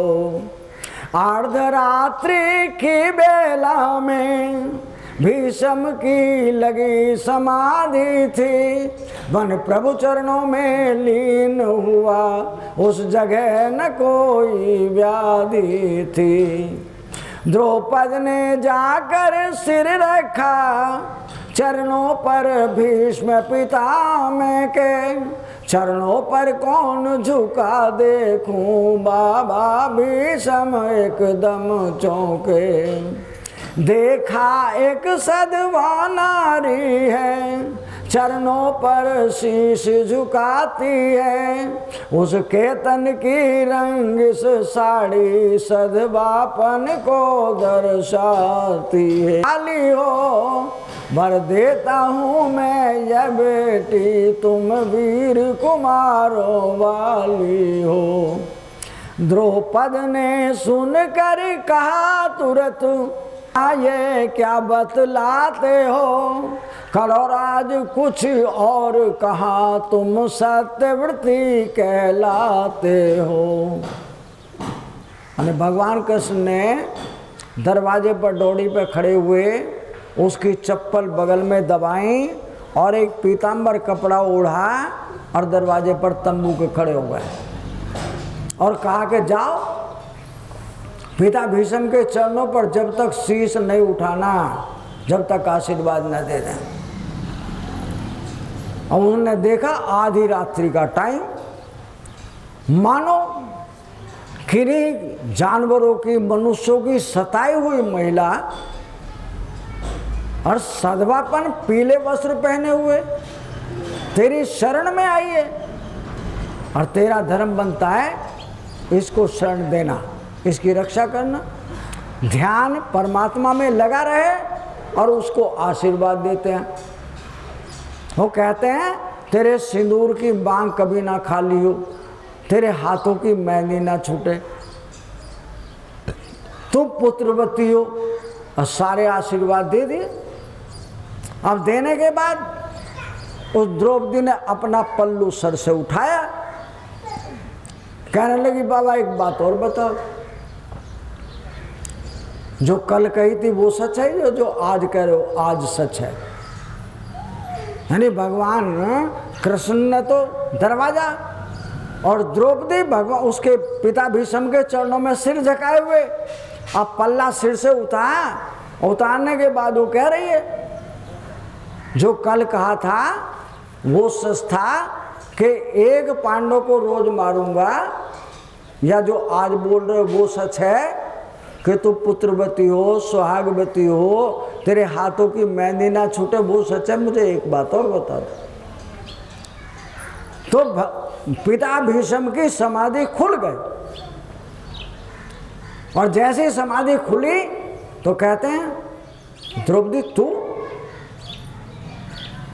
क्या, अब तो मैं ही हूं यहां पर, और कौन है? तो मैं आपसे पूछ रही हूं। तो वो जवाब देते हैं कि मुझे एक बात बता, तू यहां आई कैसे? रात्रि के 12 बज रहे हो, तू यहां आई कैसे? वो कहती है मेरी सहेली लेकर आई। कि तुम्हारी सहेली? कहाँ है वो सहेली? वो दरवाजे पर खड़ी है। मानो पिता भीष्म कहते हैं तेरी सहेली, मैं देखूंगा कहाँ तेरी सहेली। तो सहेली के पास जाते हैं और उसके सिर की जो पल्लू है ना, उसे यूं उठाया ऊपर को, वो चप्पल ऊपर गई, वो लुढ़कते हुए नीचे आ रही। वो कह रहे हैं ये क्या है? ये मेरे भक्त की चप्पल है। दुनिया तुम्हारी चप्पलों को अपने मस्तक पर लगाती है, तुम्हारे चरण छूती है। अरे द्रौपदी की चप्पल, ये मेरी भक्त है। मैं अपनों की भक्तों की सेवा के लिए क्या कुछ नहीं कर सकता हूं, वो सब करता हूं। तो उसके लिए वो भक्त कहता है, अर्धरात्रि की बेला में भीष्म की लगी समाधि थी, मन प्रभु चरणों में लीन हुआ, उस जगह न कोई व्याधि थी। द्रौपद ने जाकर सिर रखा चरणों पर भीष्म पितामह के, चरणों पर कौन झुका देखूं बाबा भीष्म एकदम चौंके। देखा एक सधवा नारी है, चरणों पर शीश झुकाती है, उसके तन की रंग इस साड़ी सधवापन को दर्शाती है। आशीर्वाद मुख से निकला, सौभाग्यवती भव तू बेटी, तेरे हाथों से मेहंदी का ना रंग कभी छूटे बेटी। सौभाग्य तुम्हारा अचल रहे, सिंदूर से मांग न खाली हो, वर देता हूँ मैं यह बेटी, तुम वीर कुमारों वाली हो। द्रौपद ने सुनकर कहा तुरंत, बाबा ये क्या बतलाते हो, कलौराज कुछ और कहा, तुम सत्यव्रती कहलाते हो। मेरे पांचों पतियों में से यदि एक भी मारा जाएगा, आशीर्वाद तेरा बाबा सच्चा कैसे कहलाएगा। हाथों की मेहंदी रहने दो, साड़ी का रंग उड़ाओ ना, सिंदूर जो मेरी मांग कहे, बाणों से उसे मिटाओ ना। अब आया होश पितामह को, हाथों से माला छूट गई, प्रभु चरणों में जो लगी हुई, चित चोर समाधि टूट गई।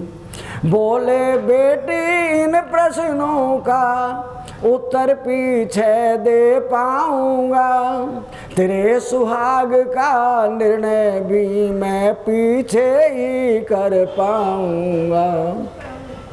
एक बात खटकती है दिल में, हैरान है जिसने कर डाला, बतला बेटी वो कहाँ छुपा, इस जगह तुम्हें लाने वाला। बूढ़ा होने को आया है, पर अब भी गई नहीं चोरी, नित नई नीतियाँ चलता है, तुझसे चोरी मुझसे चोरी।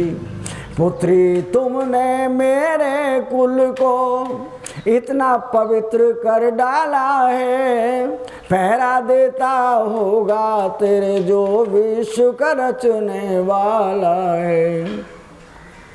इस तरह से मानो द्रौपदी और पिता भीष्म की वार्तालाप है।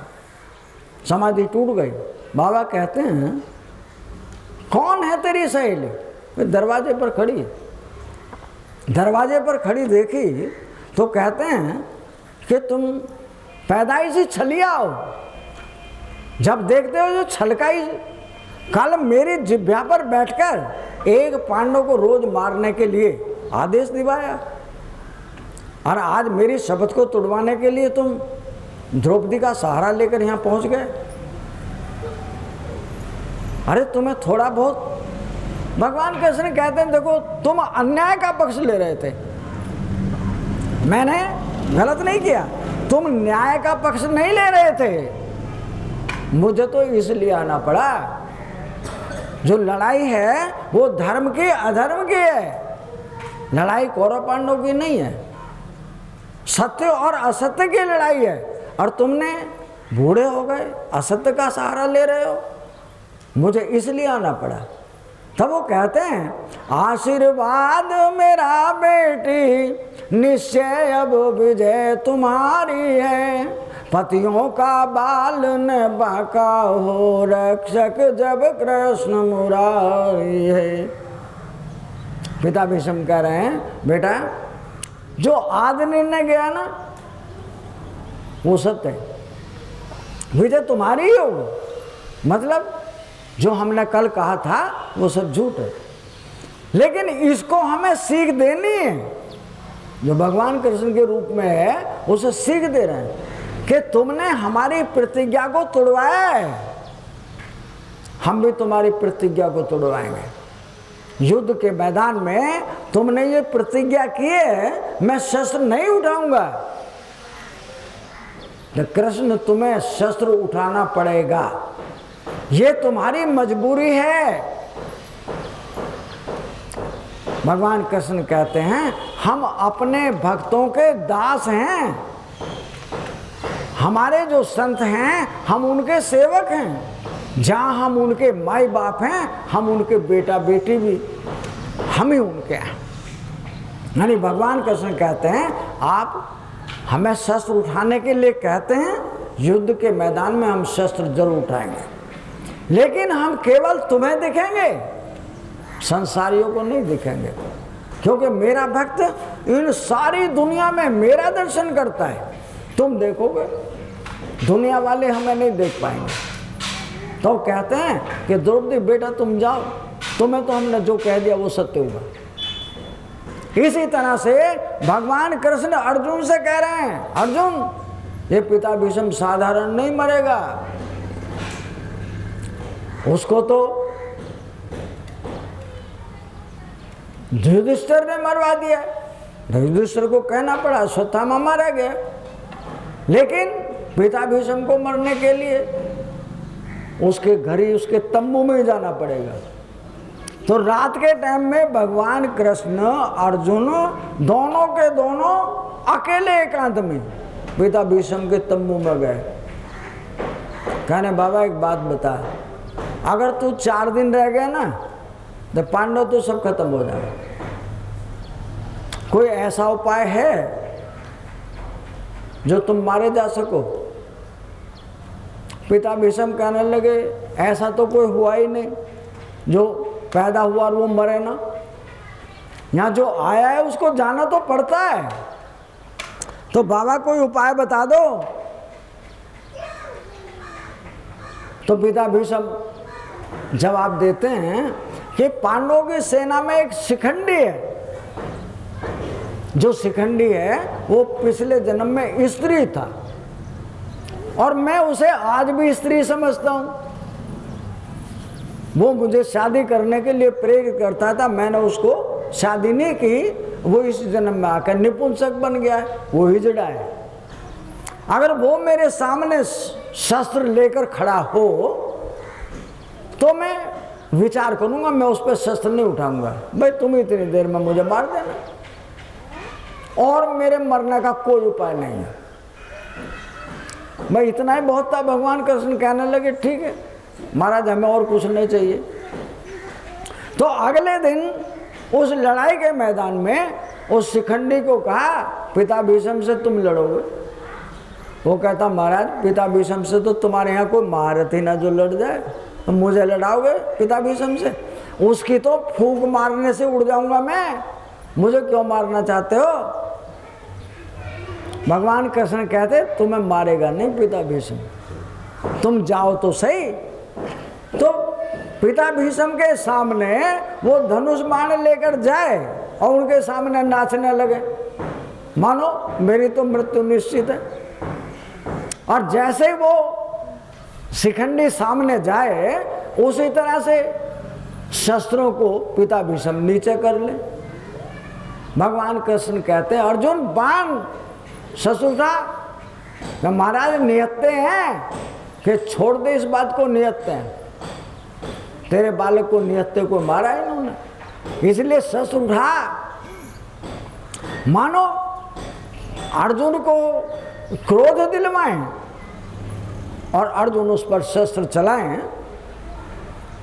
तो पिता भीष्म धराशायी हो जाए, पृथ्वी पर पड़ जाए। अब दुर्योधन के पास ऐसा महारथी कोई नहीं था जैसे ये दोनों थे। एक महारथी और था, उसको मारने की रचना भी कल तुम्हें बतलाएंगे। लेकिन विशेष बात यह है कि सारी की सारी लीला उस राम ने रची है।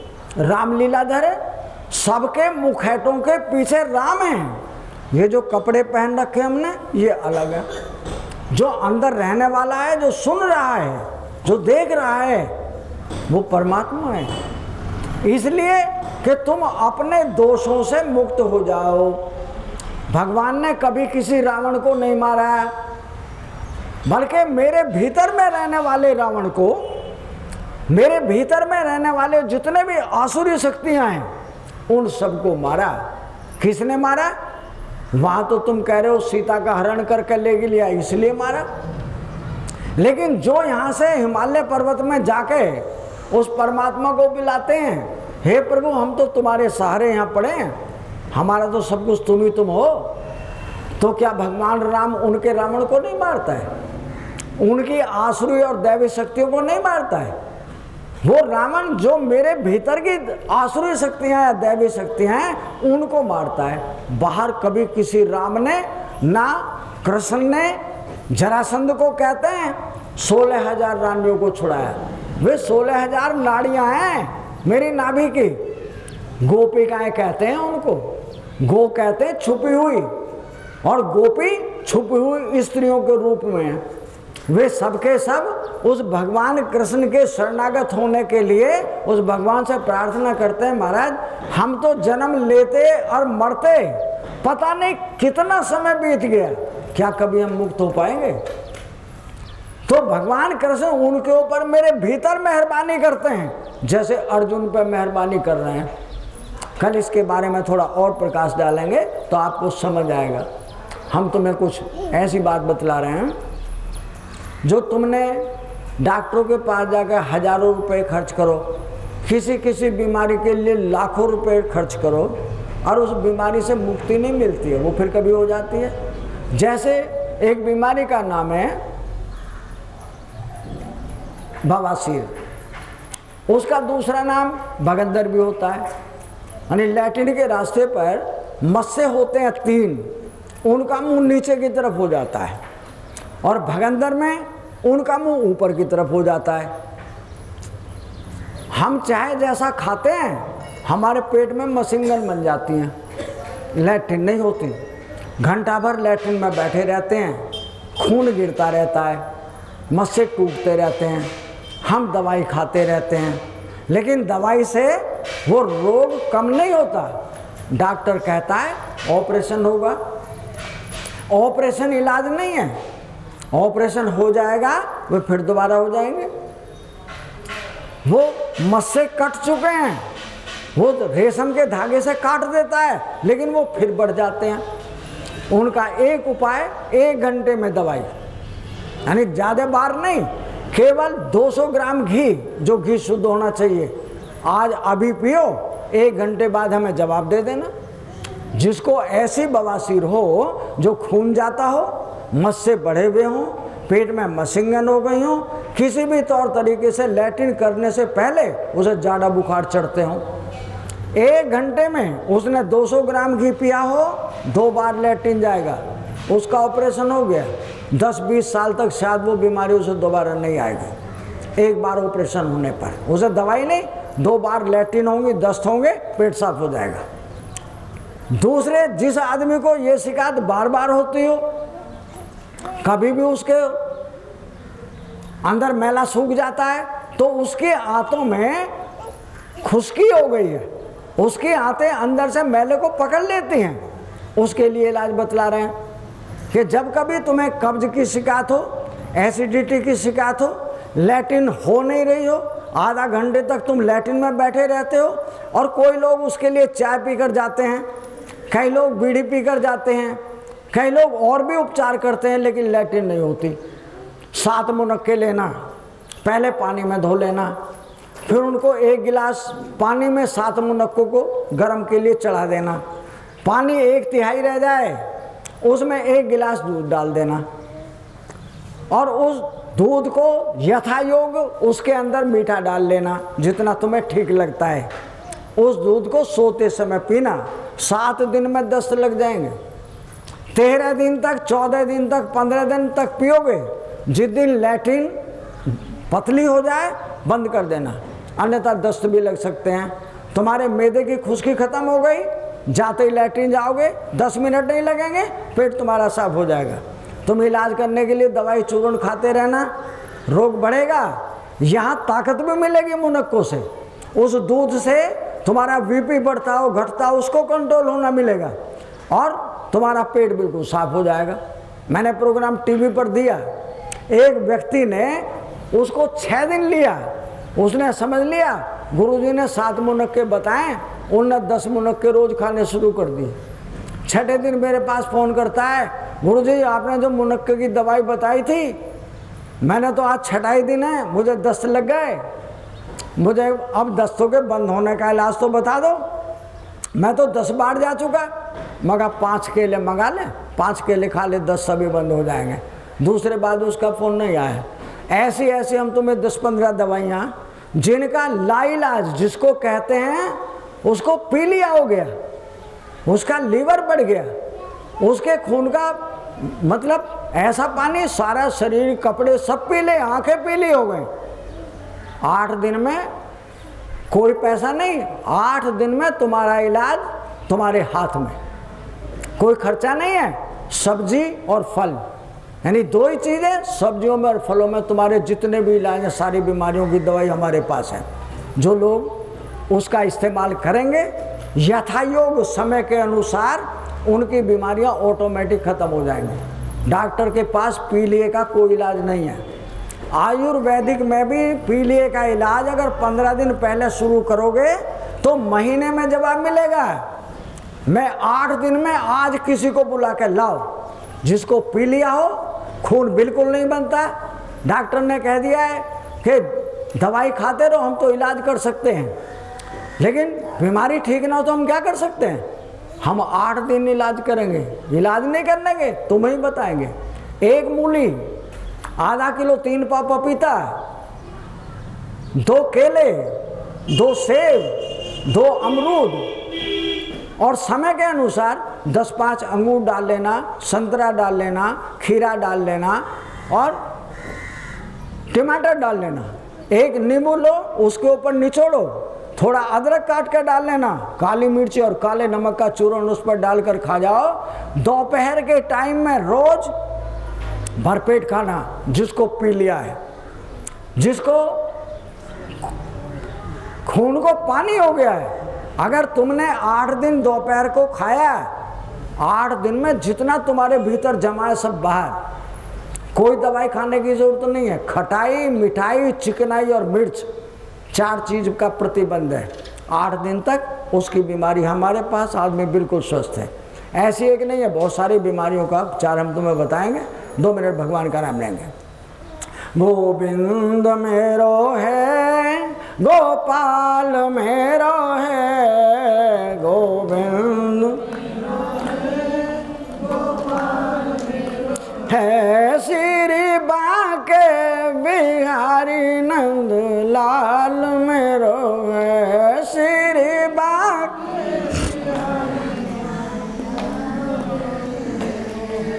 गोविंद मेरो है, गोपाल मेरो है, गोविंद है, श्री बांके बिहारी नंद लाल मेरो है, श्री बांके है, गोविंद मेरो है, गोपाल मेरो है, गोविंद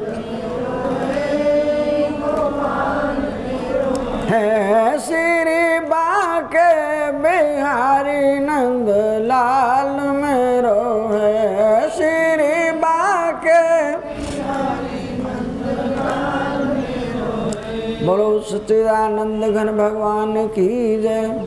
आनंद कंद भगवान की जय। अपने अपने गुरुदेव भगवान की जय।